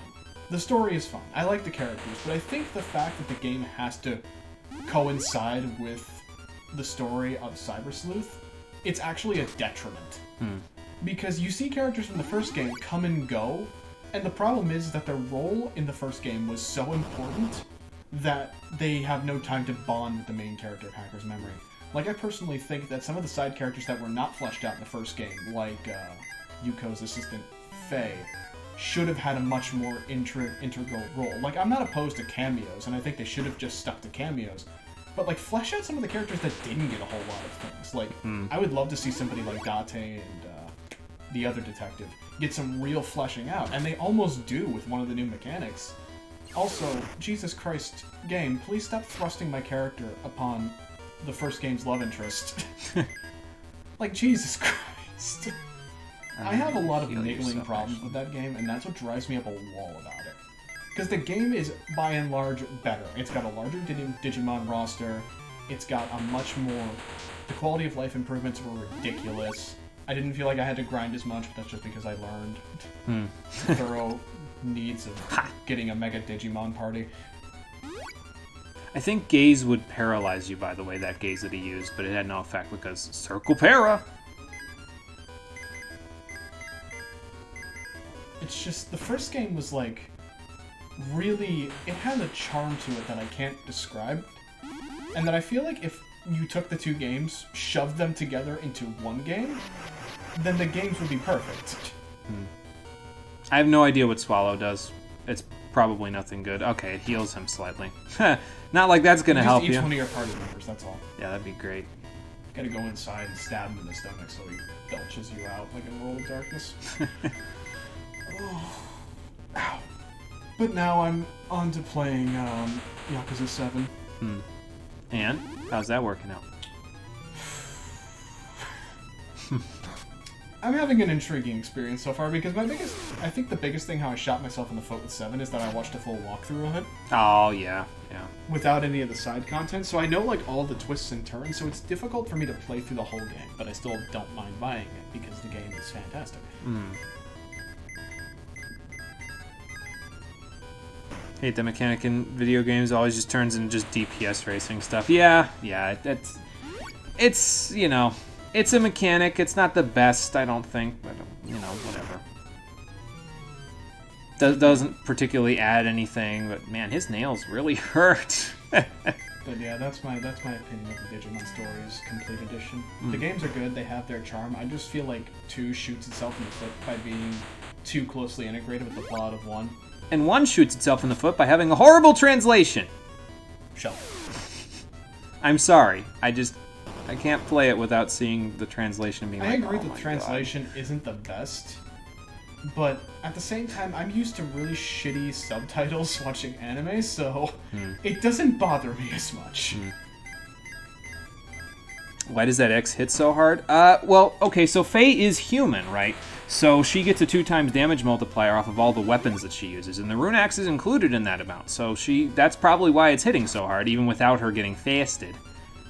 Nice, we defeated Dahak. Awesome. Yeah, there wasn't really a whole lot going on in that fight, so sorry if I wasn't really talking about it, but Cole had things to say, and, I mean, that was it.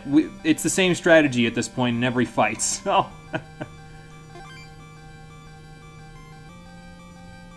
Oh, so where's the real you? Oh, okay, gotcha. So we should go find a sage then, huh?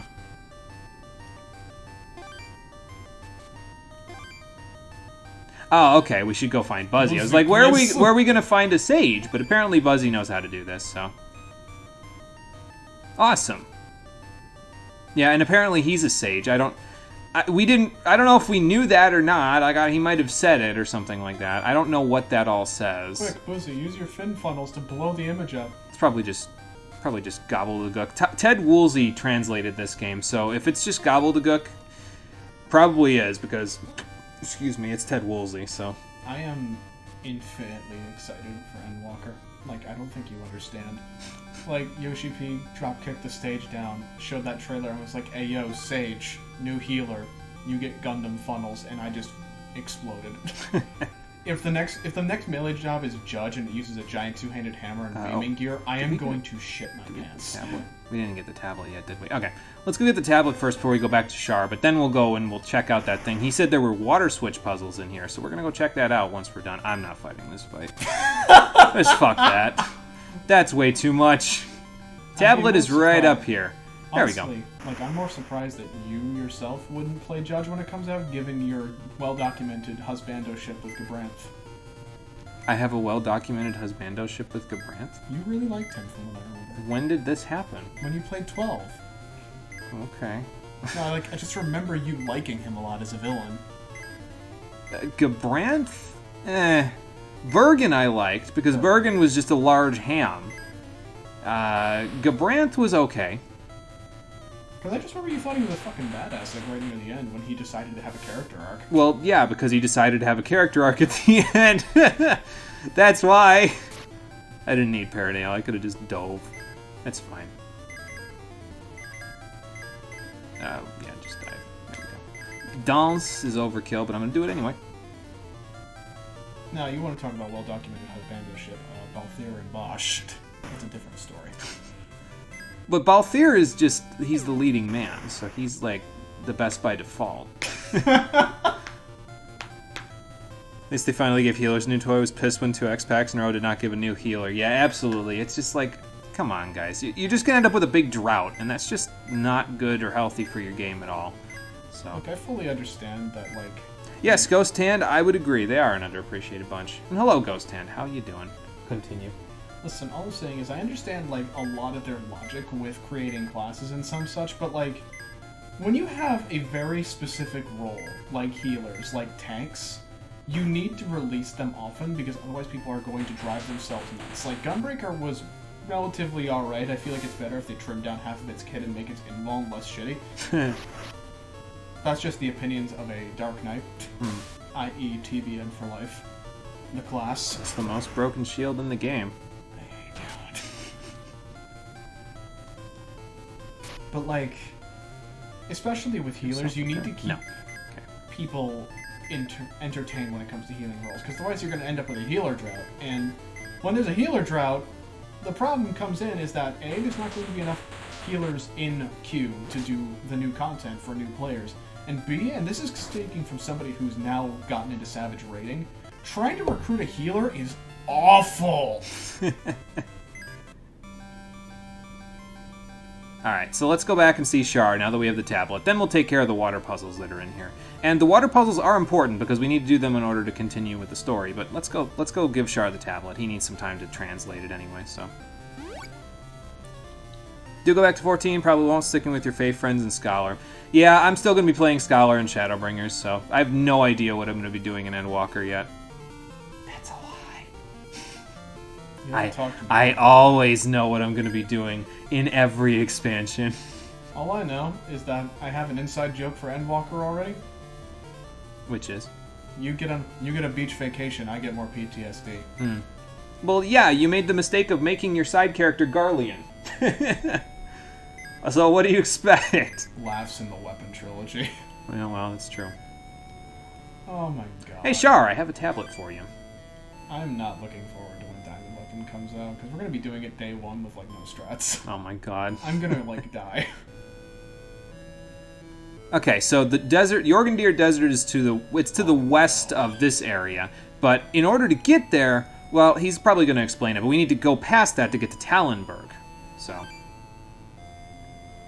Yeah, okay, so he doesn't explain exactly how we need to use the Talon to get there, but basically, you need to do the water switch puzzles in the southwest ruins in order to gain access to the desert, because basically, there's a little river running between us and the desert, so if we do the water puzzles, it'll block the water off, and then we'll be able to get to the desert. So. Actually, yeah, this might be the 4 expansion.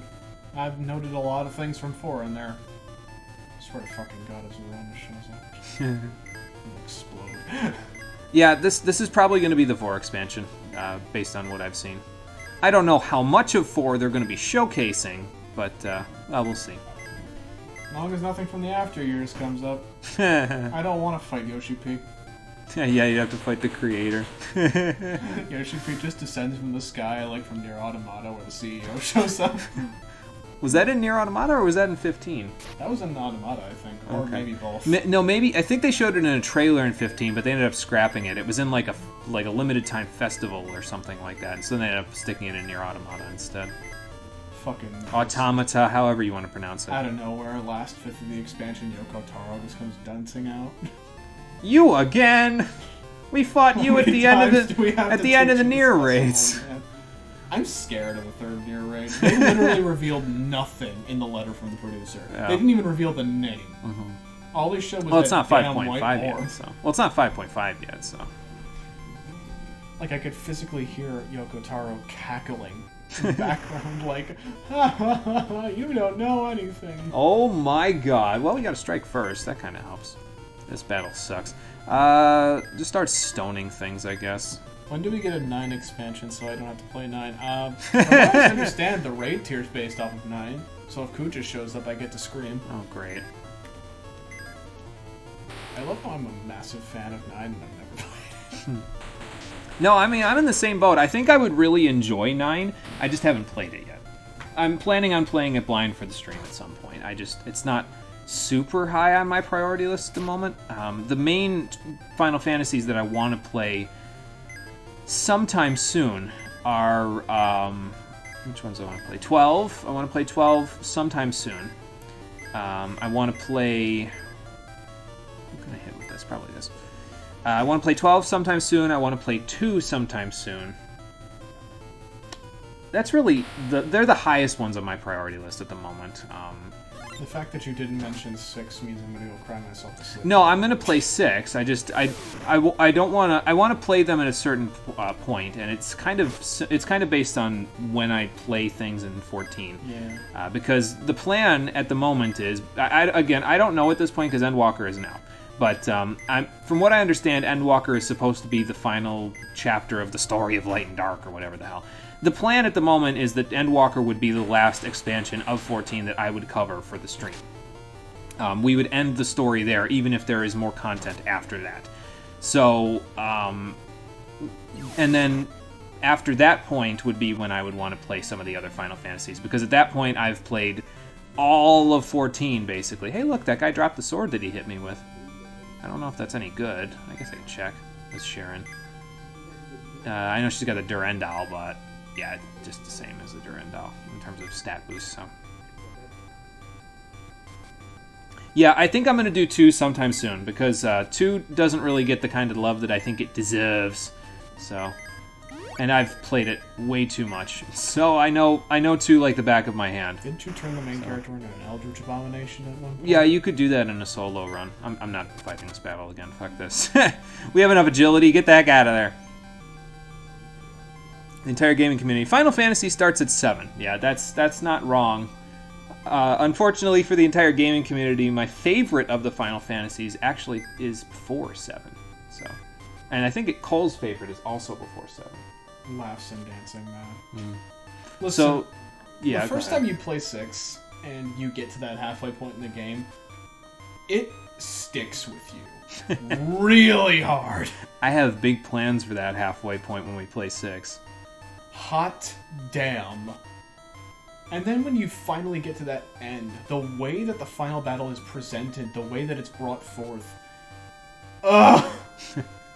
This place is a bit of a maze. These downstairs are what we're aiming for, so that we can go do the water puzzles. Just that entire segment from that I don't point even wanna fight on, these guys. the entire tone of the game just fucking does a backflip.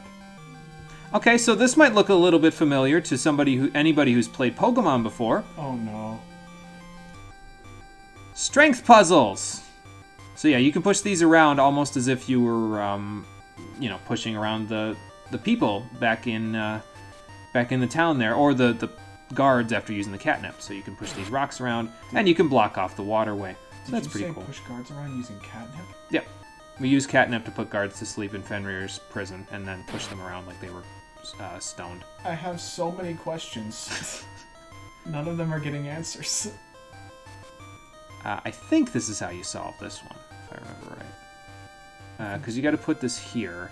This one's going to go in the middle, I think, because you got to put this over here, then go down here, go over here, push this here, push this here. Uh-oh, how do we get to this one when it's stuck up there? Not so fast. You can jump over it, and that takes care of the first strength puzzle. I'm just going to call it a strength puzzle.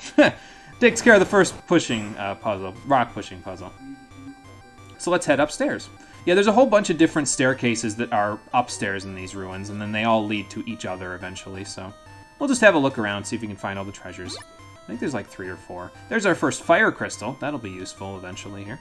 The staircase we were at was down there, so now we're going to go over here so we can grab this chest. Yes, it does. Good God. Eliminated all the challenge because you Cactuar farmed in 6. Realm literally trivialized fights. Magicite, man. Yeah, Magicite is pretty freaking good. I usually try to unequip Magicite, actually, before I get a level up, if I can afford to. Like, if I think about it before I end the battle, I'm like, okay, I should probably, well, not end the battle, but before I get into the battle that levels me up, I usually try to unequip it. Because it's just too good, honestly. It just, with the stats that you get from it and everything, like, and the game can be beaten at base stats. You don't even need to get higher than base stats to beat it. It's a little tricky to do it at base stats sometimes, but yeah. But I have big plans for how I'm going to do my playthrough of 6. I'm going to make it very interesting. That's for sure. It's just, there's so many moments in 6 where it's just, they're so memorable. Like, 7 has the 3D graphics, 7 has the crazy soundtrack, 7 has Cloud motherfucking Strife. That is his actual middle name, from what I understand. Ah.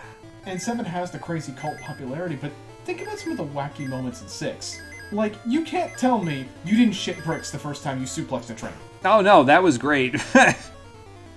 Suplexing a train was fantastic.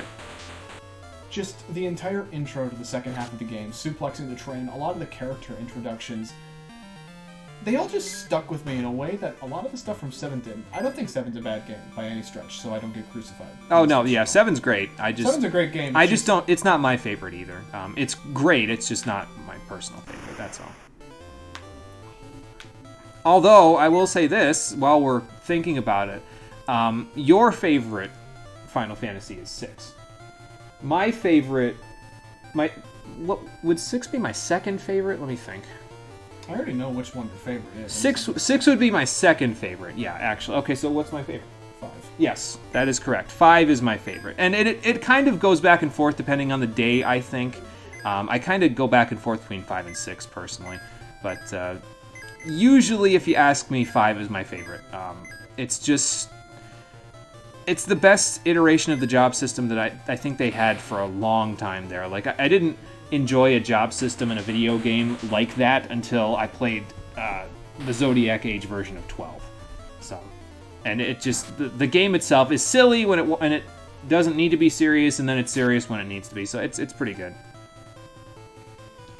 You got to the literal last part. Oh, your favorite Final Fantasy game is Kingdom Hearts. Yeah, I mean, that's not...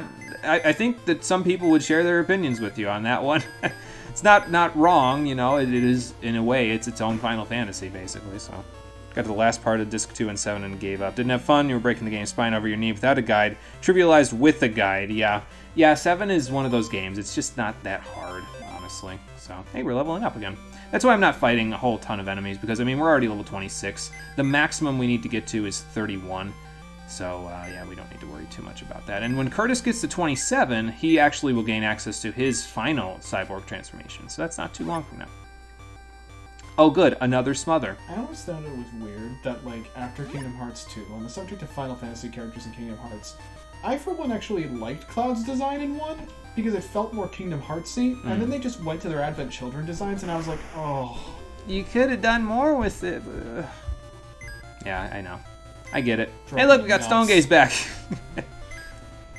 That's the one thing about Kingdom Hearts that I kind of enjoy and hate sometimes, is that they keep the art styles consistent throughout the world, sometimes in much more liberal sense.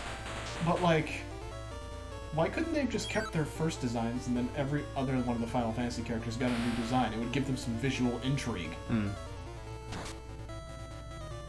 Just don't change Squall at all. Like, he was fine. He was good. Just somehow take that and just put that as him in his game. Did they ever put the Final Fantasy characters back into Kingdom Hearts 3, or was that a casualty of the brand? I don't want to talk about it. Okay, so no. Okay, back down in the caves. I think there's 2 separate puzzles down here, and there's 2 separate directions to go in, so that's where we're gonna go. That drove me nuts about 3, is that 2 set up so much crazy shit with the Final Fantasy characters. Like, the way that the super boss fight was set up was like, oh, we're gonna go to Midgard, and we're gonna fight Sephiroth as an actual boss in order to save Cloud. Like, he's stuck somewhere. And then they just never show up again. They're just gone. They don't exist anymore. Hollow Bastion is run by a bunch of people that were introduced in Dream Drop Distance. Ah! You were done by the assault on Midgard? Okay, yeah. Is that the last one? Like, is that the one that's before the Northern Crater? I forget. It's been a while since I've played 7. I think, though, if we're going to play it for the stream, I'm probably going to play Classic 7 first before I play 7RE or whatever it is. The remake. I'll probably play Classic 7 before I play the remake, so... Advent Children is one of those things you either like or spend pointless time on the internet arguing about how it ruins 7. I don't hate Advent Children. I watched it quite a lot when I was younger, and I appreciate it for what it is, which is a technical sequel to 7. I enjoy the animation. The animation's fucking fantastic. For the time, it was beautiful. On a side note, did you know the American version got censored? In what way? Straight up, half the final fight scene with Sephiroth is censored. Oh, wow. Hey, there's a warm necklace, so probably similar to the other one. It gives you, like, circle ice or something. I'm like, I watched the Japanese version of the final fight recently. I'm like, Jesus fucking Christ! Cloud just gets impaled. Oh, well. Twice. Alright, before we do anything here, I want to jump down here and see where we've got stuff here. Yeah, jumping in these puzzles is something I wish I could do in a Pokemon game, that's for sure. That would be helpful. How do I want to do this? I want to push this out here so it's out of the way first. Then do this and just push this down. Yeah, you and me both there, bro. Getting a little heartburn, getting a little acid reflux. I'm not getting any heartburn or acid reflux. I had a lifetime's worth last night. Yeah, well, there's that. I don't want to talk about that. He had a bad night last night. All I'm thinking at like 6 in the down? morning while I'm sitting there suffering is just like, why the fuck did I eat that entire sub? Why do I make bad decisions? Why do I do this to I ate an myself? entire sub yesterday too, though, and I didn't die. So I don't know what the hell happened to you. Stop being younger than me. I don't think that's how that works. Because I'm definitely not. Oh, the new Pokemon game discussion has started. Got it. Well, yeah, we're doing strength puzzles. I mean, are you shocked? So there's the second one. Perfect. I really don't want to hate Pokemon because it's one of the few remnants of my childhood that I still feel nostalgic about, and recent games are the first ones I really decided to start doing monotype runs through. I don't want to hate it, but that's just because my brain's just like, your loot has already lost quite a few casualties in terms of things that made my childhood special. I will never step into the competitive scene of Pokemon again. That is a fucking promise on my part. Yeah, so Ghost Hand, the one thing that really stuck out for me with, I thought honestly that some of the concepts in the Pokemon Legends one looked interesting to me. Then I saw the fact that it was running at 15 frames a second in the trailer that's supposed to hype you up about the game, and I'm like, I can't even. Game Freak, why? Just Game Freak, why? Why are you doing this? So yeah, it didn't really appeal to me. And I'll be honest with you, Gen 4 for me is a hard sell. Of the first 5 gens, and Marie's gonna hate this, I know it, but of the first 4 gens, or first 5 gens, Gen 4 is easily my least favorite. Like by a pretty wide margin, it's my least favorite. Is there any other chests in here? I'm gonna go down here. I think this just leads up to some stairs. But yeah, oh no, we're back in the beginning of where we were, yeah. Okay, there we go. But yeah, Gen 4 is pretty easily my least favorite of the first 5. So, I'm glad that people who wanted a Sinnoh remake are getting their Sinnoh remake. But I honestly don't think I'm going to buy it. And since Legends is kind of looking rough as it is, I also don't think I'm going to be buying that one. So, yeah. Only one who's hopeful for the Sinnoh remakes or Arceus Legends. I mean, it's... They might do better than what it looked like on the tin there. I'm going to give Game Freak the benefit of the doubt and say they have plenty of time to fix the issues that I personally saw at face value in the trailer. Will that happen? Maybe. I couldn't tell you. How are we going to do this? Jump. Yeah, but I can't... Oh, actually, no, I think I can face it and not push it. Yeah, I can. Okay. So you gotta move the one at the bottom first. Yeah, I gotta move the one at the bottom first for sure. There we go. Around. I just had to tap. You have to kind of lightly tap the button and not force it. There is one through. scene in the remakes that I hope that they nail, and I'm not gonna say what it is. I'll talk about it when the remakes are actually out in physical. But there is one scene in the entirety of those original games which stuck with me to such a degree that it was memorable, and it's pretty infamous. And that's that. So now we can leave. And As for Pokemon Legends Arceus, yeah, I'm also very hopeful for this game. there goes the It water. actually looks kind of cool. Cole could overlook the 15 frames per second for the purpose of seeing the game for its concepts. I can't share the sentiment, but I'm glad that Cole can overlook that because it's something I just couldn't get over, honestly. Understandable. Sinnoh has problems. You argue that too. It was highly experimental. It was, yeah. Favorite thing to argue about Sinnoh was the back portion of the Pokedex. Getting all those new evolutions was hell. Yeah, I can. What particular about Sinnoh never really... I don't know. It never really resonated with me. The region just... I don't know. Something about the region just didn't feel as adventurous as before. Maybe that's just me being... That's definitely me being subjective. Because, I mean, you could have argued that about any of the regions, frankly. You could argue that about Johto, or you could argue about Hoenn or Kanto, I guess. I don't know why you'd make that for Kanto, because it's like, if it doesn't feel adventurous, it's because they didn't have anything to go by before that. But, yeah, I don't know, it just didn't feel as good of a region as the other ones, personally. I don't know, I'd have to kind of play them again to really get into detail about what about it was bad. It just... really one of the main things, and this is kind of like I feel like this argument is all over the internet, and it's kind of like beating a dead horse at this point, but Sinnoh is just slow, man. Like, even with Heart Gold and Soul Silver changing how the HP bars drop, it takes so long to get through battles when you get up to higher levels, because your HP just goes down so fucking slow. I'm falling asleep over here. And I think that's one of the things about Gen 5, where instantly I got into Gen 5 and you could see the HP bars going down fucking crazy fast. I'm like, nope, this is going to be a better game just because of that. So, but again, I feel like that's almost beating a dead horse, honestly. On the subject of that, I meant to send you this. Excuse me. Majima dropping back down into the sewers where he... actually, before we go anywhere... That was my favorite moment. Let me go back in real quick. Watching all the Majima Everywhere encounters, how it was just like, oh, I'm just in the sewer. I'm just here now. And now I'm over here. The Drain Sword, was that anything decent? It might be good for Curtis. It might give him magic. X-Plane, Smother, Drain. I have a lot to sell. No, that does not give him magic. It definitely is not better than the X-Fire. So, okay, anyway, let's see. This Fire Crystal I want to move down, so let's move it over here. And then move it right there. We'll leave that there for now. There's 5 of those as well, just like the other ones, there's 5 of them. So we'll want to get as many of those as we can, but a lot of them aren't available until a bit later, so we'll have to worry about that later. They at least addressed that back in the day of Diamond and Pearl. Your HP dropped at like 1 second per HP you had, so something with high HP would take forever to die. Not 1 HP per second, but it was low. Yeah, it was low. Yeah, it really was. It was so low. It was not nearly fast enough. So... remember we thought 60 FPS was going to become a standout in video games? Yeah, standard, that's what you meant. Okay, yeah.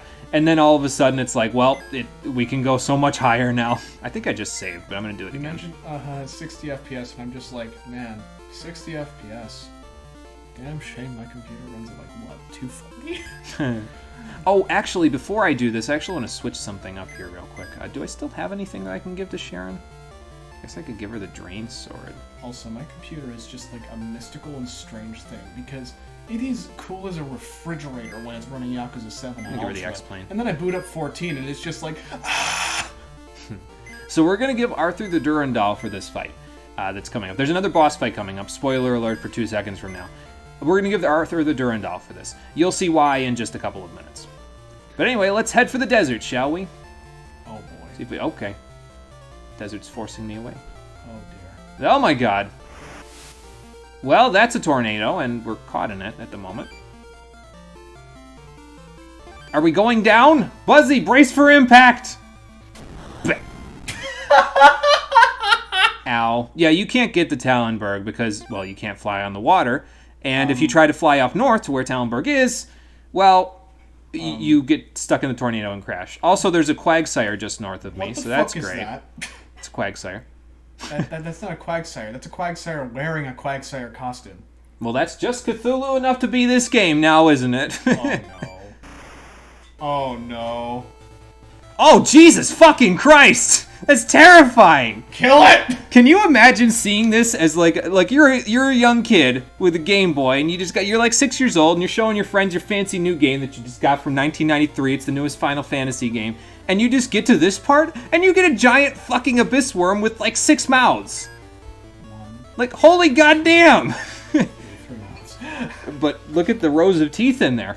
Yeah, rows of teeth. It's like holy there's shit. There's one mouth inside of that mouth, and there's one mouth on the tail. Now, that being said, the strategy is exactly the same as the other boss fights we've had in this episode, which is fast Arthur, dance and soften with Sharon, and everybody else heal. Now, when it says Jorgundyr's defense down and it does a 0 like that, that's just the damage. That doesn't mean his defense went down by 0. It means, ow, it went down, but it did 0 damage. It means ow. So now, Jorgundir isn't too terribly hard. He hits really freaking hard, and he can cast Quake on your whole party, so I'm going to have Gloria help out with that. But he is actually vulnerable to the Mystic Swords. If I recall correctly, he has Circle All. But with Arthur 4 times fasted and a Durandal in his hands, this shouldn't take too long. Dance ignores Circle All, by the way, because it's not considered a weapon skill. Yeah, see, there you go. 1,000 damage. He's got like 4,000 HP, so this shouldn't take very long. But yeah, if you didn't have the Durandal, let's say you forgot to grab it on Mount Hasbid, this fight would probably give you some problems. So, ow.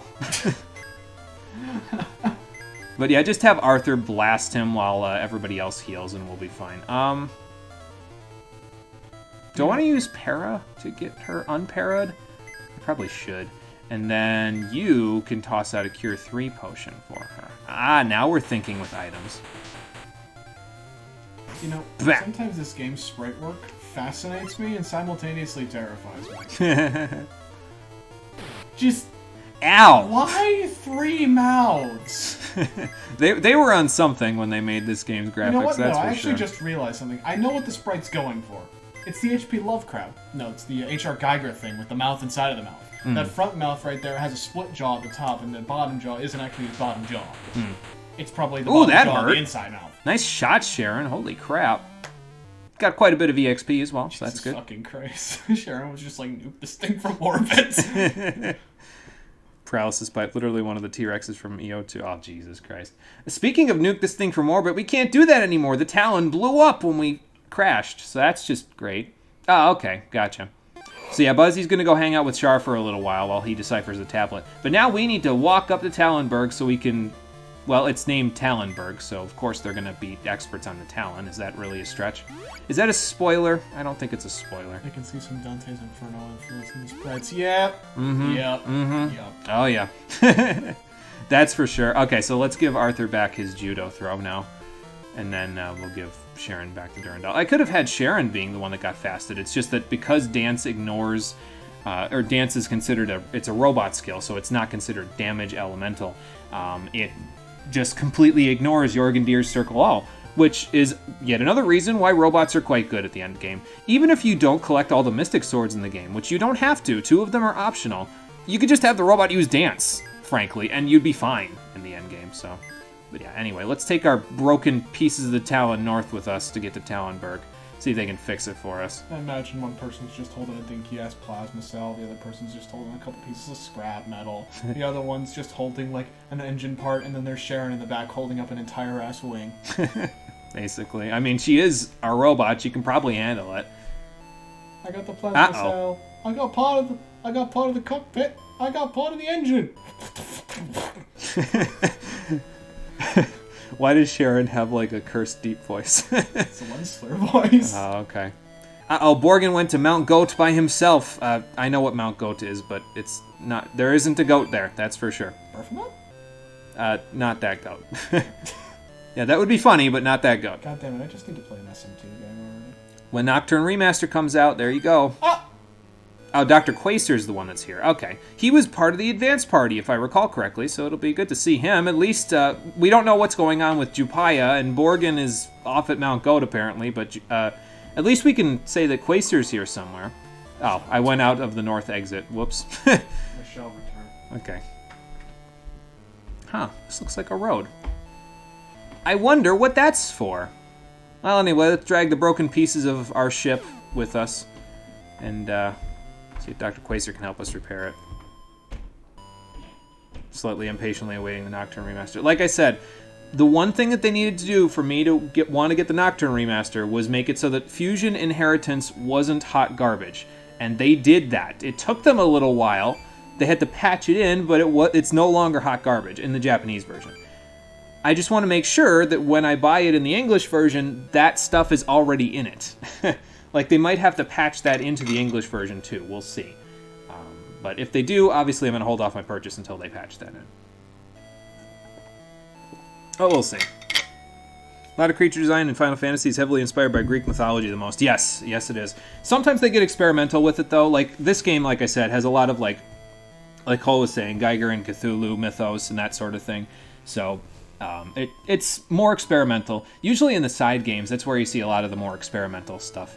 So, well, before we go see Dr. Quasar, I'm just going to raid his pantry for Talon units. Hey, look, a shield.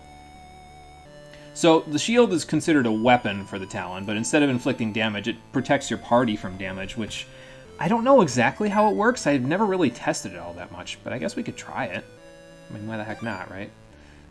Excuse me. Oh! Is that so? Okay, where did you guys get the human mind for its... Do I even want to ask where you got the human mind for its control system? Remember that for later, it's important. Why does everybody keep mistaking me for Jupaya or Borgin? What the hell? Oh, we did, yeah, actually. It kind of... Yeah, blew up after we crashed it into a sandstorm. Well, we grabbed all of the ones that we had, except for, you know, Hover, but that broke before, so... Yeah. Oh, okay, awesome. So you have a second Talon here. And I used to think, oh, you know, that's kind of convenient, you know, whatever. But here's the thing.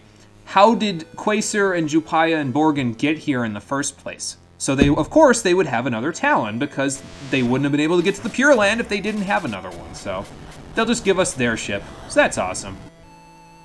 So that little plot point of us having to walk everywhere for a little while, no longer an issue.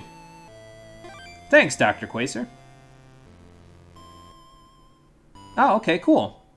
Yeah, I actually already raided your locker. Sorry, I probably should have checked with you before I grabbed those, but yeah, I got them. So yeah, that's it for Talonburg. Not a whole lot going on here, but now we can fly the Talon too. Awesome. So let's attach all the units that we got. Get the Hover and the Shield. Now, Hover is nice because that means we can fly over water again now, which means we can go back to Naya, we can go back to Darius, we can do all of that stuff. I think... Oh no, these aren't broken anymore. Because it's the Talon 2, right. Okay, so it's not broken because of that. We're going to set the shield just for the hell of it, really. Again, I haven't really used it all that much, so I don't know exactly what it does, if anything. But before we go do anything, we should probably go pick up Buzzy and Char, because they're probably wondering where the hell we are at this point. So let's go pick them up, and then once we do that, we can actually go exploring for some secret treasure. Now that we can fly over water. I mean, we could do that now if we want, but let's go pick up Buzzy and Char first, because, you know, it's probably better. Also, now that we beat Jorgendir, the Desert Sandstorm won't do anything to us anymore, so, yeah. So now we can fly over the desert with impunity. Char, Buzzy, you guys all set? Awesome. So Char will now go to the ship for us. Awesome. And Buzzy will go back to the ship. Oh, cool. So he uncursed them. Awesome. Nice. So Char's research actually worked out for the better. Pretty good. I'm glad that they let the side characters kind of do some stuff in this game too, you know? Like, that was something in older RPGs where side characters didn't really do a whole lot because they were side characters. They didn't really have a whole lot of depth or anything like that. But in this game, it's not just you being the driving force across the whole world. Other people actually get to do things, like Dion's going and helping us find Faye and Soul, and Char just helped out with the tablet, Buzzy's helping you find other party members. Pretty much everybody has their role to play, even if they're a side character, and even if they're not in your party, which is pretty cool. It's rather nice for an older game, and it's kind of refreshing, frankly, for an older game to do that and not just say, well, you know, they're just NPCs, you know, so. Anyway, Buzzy's back here. I'm going to sell him some stuff, and I think I need to buy a Cure 3 or 2. Yeah, I need to buy a Cure 3 potion. Let's get rid of this. Don't need that. Don't need this or this. Yeah, the wizard armor it's pretty good. It's probably the best armor we can get at this point, but we have the mage armor, so we really don't need it. Because the wizard armor doesn't give you Circle Confuse, so it's just flat out, in my book, flat out worse because it doesn't give you Circle Confuse. So, as for Char, well, here's where we're going to start using up some of our crystals, because Char can make you some pretty powerful magic. As you can tell over here, there's a mix option. Before we get that, though, let's take a look at what else we have here. So we have a life spell. It behaves similarly to an elixir, except I don't think it restores you to full HP, if I remember right. There are other life spells that you can get that will do that, and we're going to get one of them in just a second. Virus is kind of like Bio, if I recall correctly, in other Final Fantasy games. It's non-elemental damage, basically, but it suffers from split damage. And that's really the main reason why Lost Magic starts taking off in the end game of Legend 3, is because a lot of the black magic attacking spells suffer from split damage when you're attacking a group, whereas Lost Magic just hits all enemies anyway, so it doesn't matter. So it usually takes off pretty good from there. Cure B I do want to get, though, because it is basically Cure 2, except it hits everybody. So it restores 60% of the entire party's HP. We're going to give that to Curtis. And now we just need to go mixing.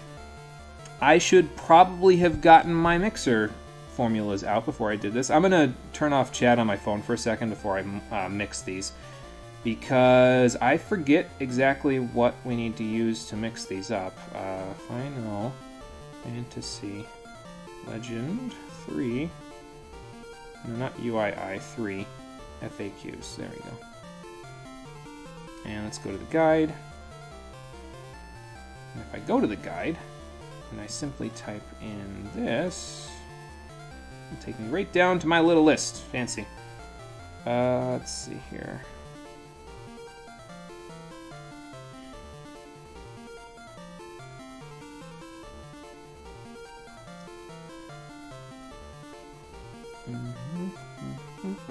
Okay, so we're going to mix a couple of things, but we're not going to mix up the major elemental spell that I want to get at the moment. Well, it's actually not an elemental spell, but we'll get into that in a bit. What do I want from this list? You can get, these are the spells that you can get if you mix up the correct crystals. You can get Exit 2, which is essentially just Exit, except I think it might have a higher success rate in battle, so really doesn't do all that much, not worth it. You can get Wind, which is... it's a hit all tornado damage spell. Fire X, the most powerful fire spell, it hits all enemies. Flood hits water damage on all enemies. Life A, it is the life spell except on all characters. Life B, which is the same as Life A, except it revives all characters with full HP. So obviously we're gonna get that one. Somebody said something. Hold on. Ugh. Yes, Potion Seller. I'm going to battle. I require your strongest potions. What else we got? We have Shake, which is the one that they've been using before. It's basically a more powerful Quake. Lightning X, which is the most powerful Thunder spell, so it's a dual element there. Cycle, which can cure all statuses, but I think it also inflicts a couple of statuses on enemies if you use it on them, but it's basically heal, except it does other things in addition to just healing. And of course, if you combine 2 fire crystals, you can get Flare. So we're going to hold off on using our fire crystals because we're going to get another one in just a minute, and I'm going to make Flare. Because of course, why wouldn't I? What else are we going to make for right now? I need 2 water crystals because that makes Life B. And yeah, you can experiment because it'll actually tell you what you're going to make before you press yes. So just experiment a little bit. You should get enough crystals by the end game to make one of each spell. So if you want all of them, you can do exactly one of each. Is that wise? I don't really know, to be honest with you. But, I mean, it's not a bad idea, I guess. What else do I want? I want air and earth. So that'll make wind. We're going to get that. And I want air and water. Oh, that's not the... It needs to be in the correct order as well, by the way. So it needs to be air and then water, not water then air. So... and the rest of the ones that I want require fire crystals, I think. Shake, I want to get. Lightning X, I want to get. And Flare, I want to get. And those all require fire crystals, and quite a few of them, so we won't be making those just yet. But we will make Flood, because what the heck. Might as well. I actually don't need that anymore, so let's just close that off. There we go. And yeah, so save your fire crystal there. Although I think if you just do like this, yeah, you can make Lightning X right now. You can make Shake right now if you do that. But yeah, might as well save 2 so you can get Flare, because Flare is just really, really strong. And who am I going to give these to? So Cure B I'm going to give to Curtis. So that's fine. We got to get Cure 2 off of him. Life B I'm going to give to Arthur. And then we've got Wind and Flood. Who do I have Flare on? Curtis. Okay. So we're going to give Wind and Flood to other people. And then Curtis, why don't we take Cure 2 off of you because you don't need that anymore. Yeah, we can kind of micromanage everybody's skills a little bit this way. And then Wind and Flood. Gloria's Air Elemental, so we might as well give her Wind, and then we'll give Arthur Flood, because that's what we've got left. Okay, there we go. So now we can sell the Cure 2, and then we can go from there. Do that, and then where do I want to go from here? Should probably go explore those caves that I was talking about, because like I said before, we can go find some secret treasure now while we have free roaming exploration of the map. So let's go do that, shall we? I believe this is Naya, so that would make this one of the caves that we want to go to. So yeah, you got to kind of look around a little bit to see if you can find the islands that have these caves. I think there's either 3 or 4 in all. I forget, honestly, but we'll find out. So, and they all have the same layout, but the treasures are in different places. So you just got to kind of look around, see if you can find anything. Nothing down here, just a whole bunch of bones. Not ready for Mr. Bones' wild ride, so I'll just pass on that one. Let's head up here. There's something. What do we got? Dark crystal, okay. Yeah, you'll start finding quite a few light and dark crystals in the dungeons from now on because, well, they'll be useful to us in not too long. I have Stone Gaze, I don't need to use a talent. I'm gonna get rid of these guys on the right here. Are these just wheels? Yeah, those are just wheels, okay. But usually these tire enemies here, they usually end up being a little bit on the challenging side by this point in the game. They have, like, Glow, if I recall correctly, which is a hit-all skill that probably won't work too well if we get hit by it. It does some good damage, if I recall correctly, so... why don't you use Wind there, Gloria, just because it hits all. It doesn't suffer from split damage, so I might as well. And then you don't need to use an item. Why don't you do that? And I could just use, like, Flood and Wind if I want to, but... yeah, it's alright. We'll see how much damage this does, and that'll give me an idea of whether or not it'd be worth it to have 3 AoE spells on everybody. I haven't done that before. I've never gotten 3 AoE spells using Lost Magic before, because usually I just end up using the Status Effects instead. So. But we'll see. It might work out okay. Like I said, it shouldn't suffer from split damage, so... Okay, I mean, 200 isn't too bad, and then 400 on a weakness. That's not bad.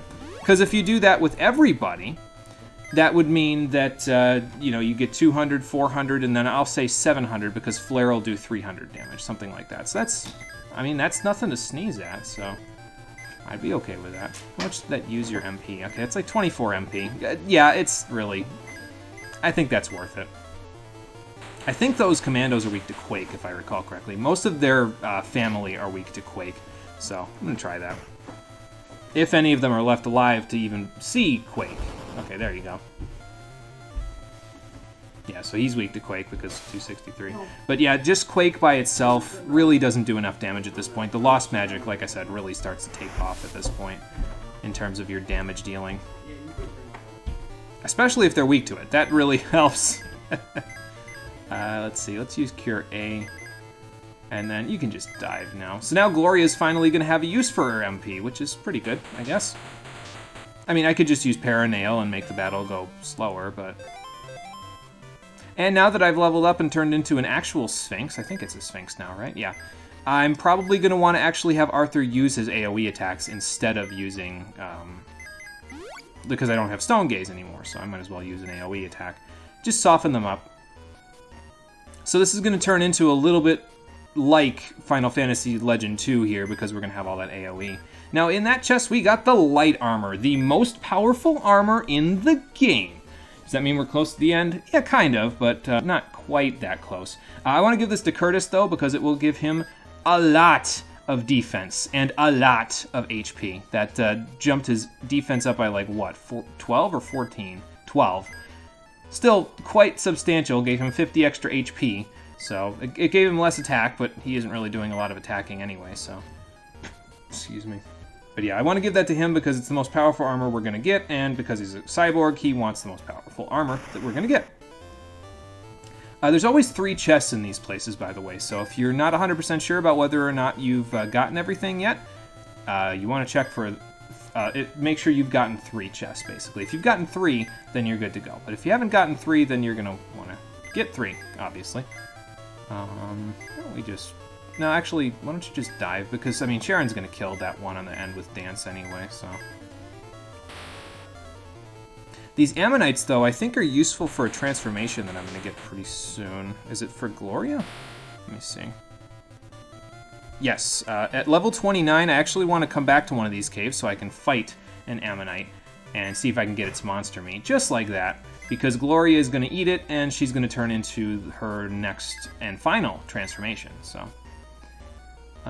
let's see, so she's actually not too far off from that. I mean, we only need 2,200 more experience, and she'll be 28, and then it's like another 2,500, and she'll be at 29, and she'll be able to transform into her ultimate.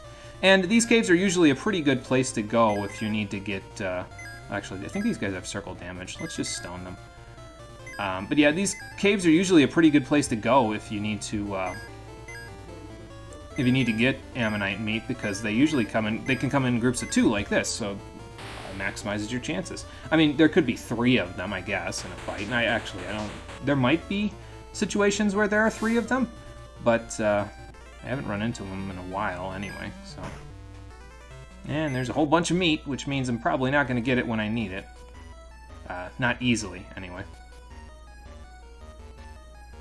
Not 100% sure if I can use Ammonite meat to get Arthur's final transformation. I don't think I can, because it's monster meat, if I recall correctly, so... Yeah, but, it's okay. Actually, yeah, you just dispel that guy. Because Sharon's gonna kill this one between her and Faye. The only reason why they'll live a dance now is because of the fact that they might be defending, so... Oh, okay, I guess they just live it anyway, but I mean... Still, it almost does all of their HP, so... Yeah.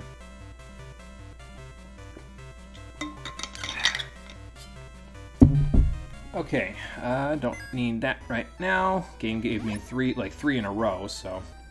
There's a light crystal, and I'm gonna have Faye cast Exit, because I'm not using her MP for much of anything, so...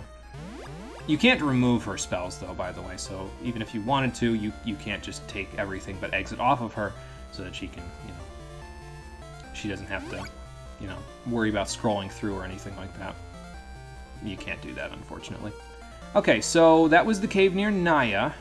There's also that cave that was over here by Mount Hasbid, if I recall correctly. It was right about here. Yep, there we go. And I think, if I recall correctly, there's also a cave north of Talonberg that we can go to. So we're going to go to all 3. And then once we're done with that, we're going to head to... We'll probably go to Cirrus, I think, because that's the only other place that we've been told is around here somewhere. We don't know where it is, but we'll be able to find it, I'm sure. But first, let's go hunting for treasure, shall we?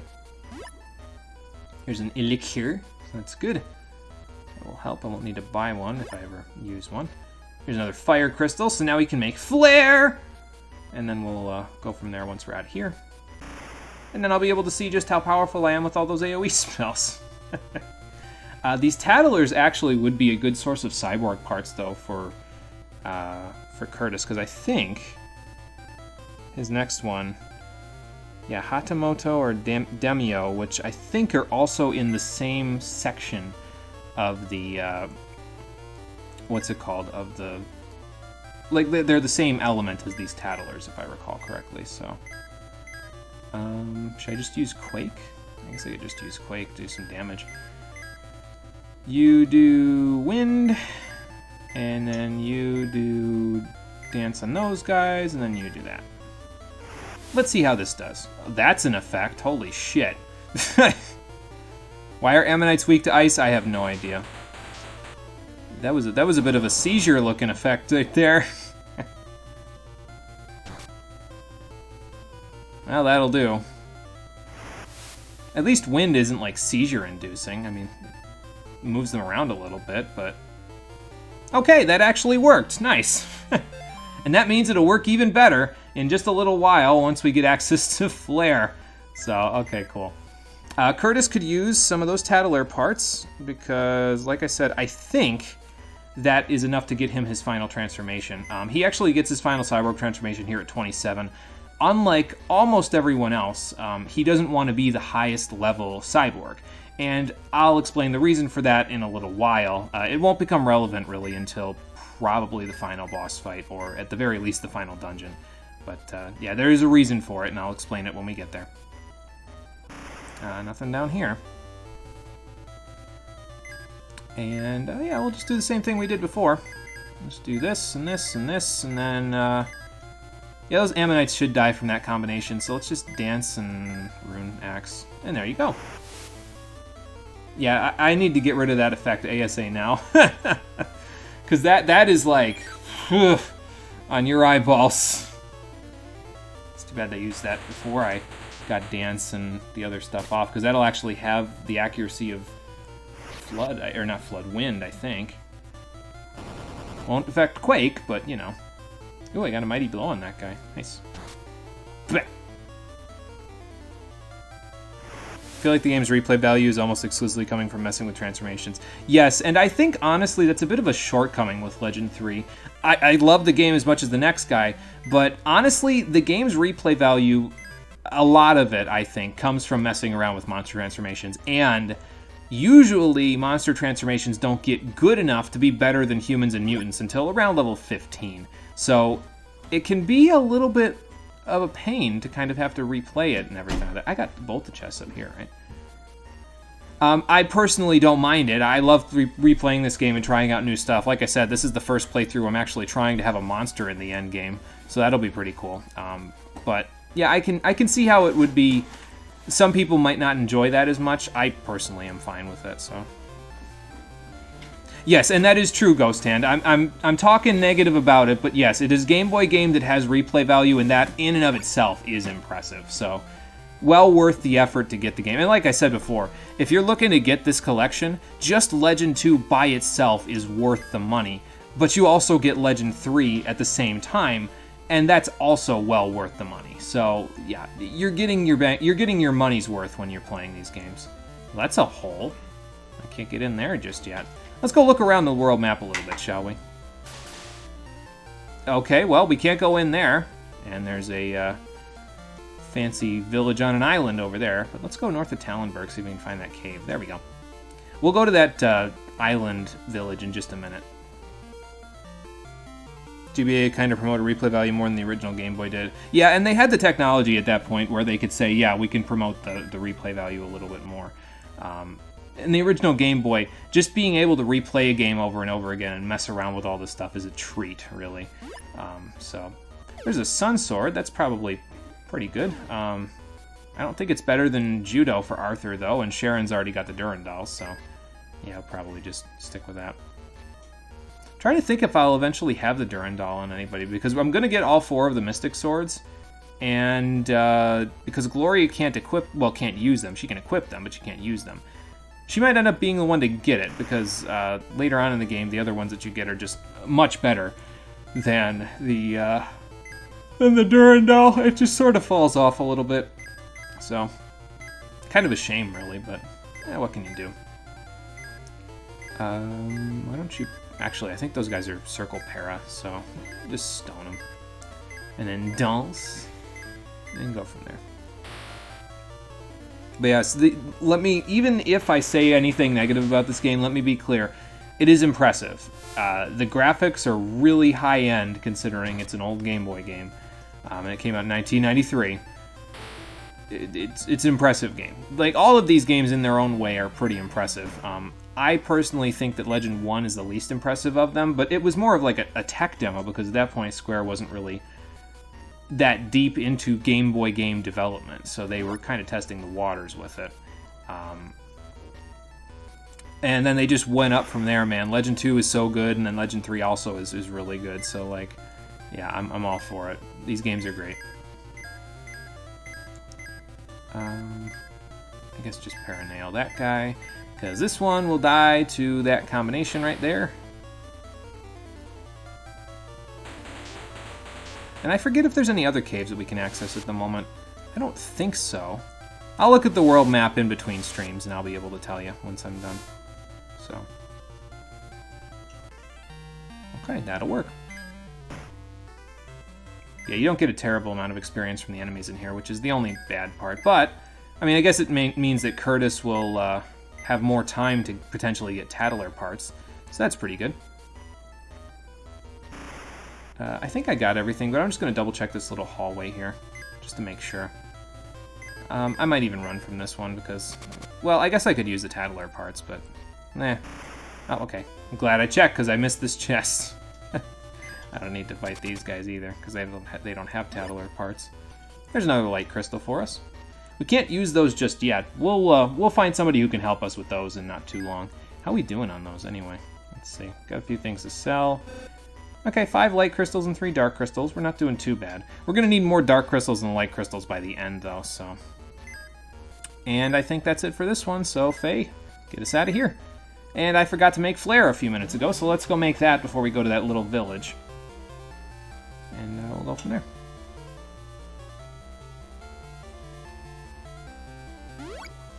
Just do that, and go up here and use my 2 fire crystals. Char, I need the ultimate power. Not from there, though. From here. Give me all the fire. Thank you. Yeah, I'll sell him some stuff, too. Let's sell one of these. Don't need that. I can sell one of these elixirs. We'll never use 6 of them by the end game anyway. I don't think, anyway. Hopefully not, otherwise I'm probably not doing so well. Okay, still got a slot for the other fire crystals that we get, and I'll be using a couple of them, probably. By the time we're done, so... Curtis, I am going to give you some power. There you go. And then, let's see what we got here. 6, 7, 8, 9. Okay, so he's got 9 spells now, so he's in pretty good shape. Let's see. 4, 5, 6, 7, 8, 9, 10. Okay, so he's going to have 10. What's the other one that I don't have for Curtis at the moment? I thought I had enough for everybody here. I don't know. Whatever, it doesn't matter. I might have given you too many though, because you have heal along with all the rest. Yeah, I thought I was gonna have 9 on everybody, but whatever. 3, 4, 5, 6, 7, 8, 9, 10. Okay, so you have 10 as well. It doesn't really matter all that much. It's just, if it bothers your OCD, I apologize. Did we check what was down here on the Talon? I don't think we did. I don't think there's anything down here for the moment, though. This is the engine room, so there will be people down here eventually, but, well, not just yet. Anyway, let's go to that village on an island, shall we? Let's just see what's over there. And that was where exactly? Somewhere around here. Whoop, there's that barrier again that I was talking about before. Yeah, we can't do anything about that for now, but we'll be able to do something about it later. Hey man, what's going on? Oh, well that's just great. So yeah, that thing that we were hitting, like I said, is a barrier, and we can't enter it with the Talon, even though we have all the parts and stuff there. So there's a department store, we'll check that out in a minute. Is this Poral? Yeah, this is Poral, okay. Because the ship is departing to here, so this is where Dion went, apparently. I don't know if he's still around, though. He might be. We'll check it out. There's more defense and speed potions, or defense and speed capsules. We don't need those for right now, though. Apparently there's a portal in the middle of the town, though. Yep, that's what I figured. We just can't get in at the moment. Oh, great. See, if we had the soar module, that would allow us to fly even over mountains, which would make getting into Goat a lot easier, but, well, it's in Goat, so we can't really do anything about that for now, can we? Wait, what did you say there? Oh, apparently the Underworld is in this game too, huh? Okay. Well, we probably don't need to go there at the moment. Is it like the nasty dungeon in the previous game? Not really, actually. It's a little bit, but not terribly. Oh, okay, that's good advice. So there's, not only are there water hags that were in Mu, you also need morph in order to talk to dwelgs, which are the underworld representatives, or underworld monsters, so. And in order to go past here, you need to get a pass from a guy named King Clamon, and we've heard his name before because that guy that was in Itar, excuse me, told us that we would need to go to Cirrus to see King Clamon so that we could grab the pass to the underworld. But what awaits us inside the underworld? And will we be able to get the king's permission to go there before having to do some, busy work for him? Because these kings in these games, sometimes they're just like, well, I'll let you do these things, but only once you do something for me. You'd think they were the Godfather or something. But we're going to find out just how Godfather he is on the next episode of Final Fantasy Legend 3, the Stream Edition. Thank you for watching, everybody. I appreciate you coming out to Twitch and YouTube to check out the stream. And I will see all of you on the next one, which will be on Thursday, 4:30 p.m. Eastern Standard Time. Be Eastern Daylight Time pretty soon, actually. Daylight Savings is coming up pretty quick. Well, anyway, we'll get to that when we get to that. For now, I will see all of you on Thursday, so take care and have a good one. God, I love the Talon music. Oh, it's so good.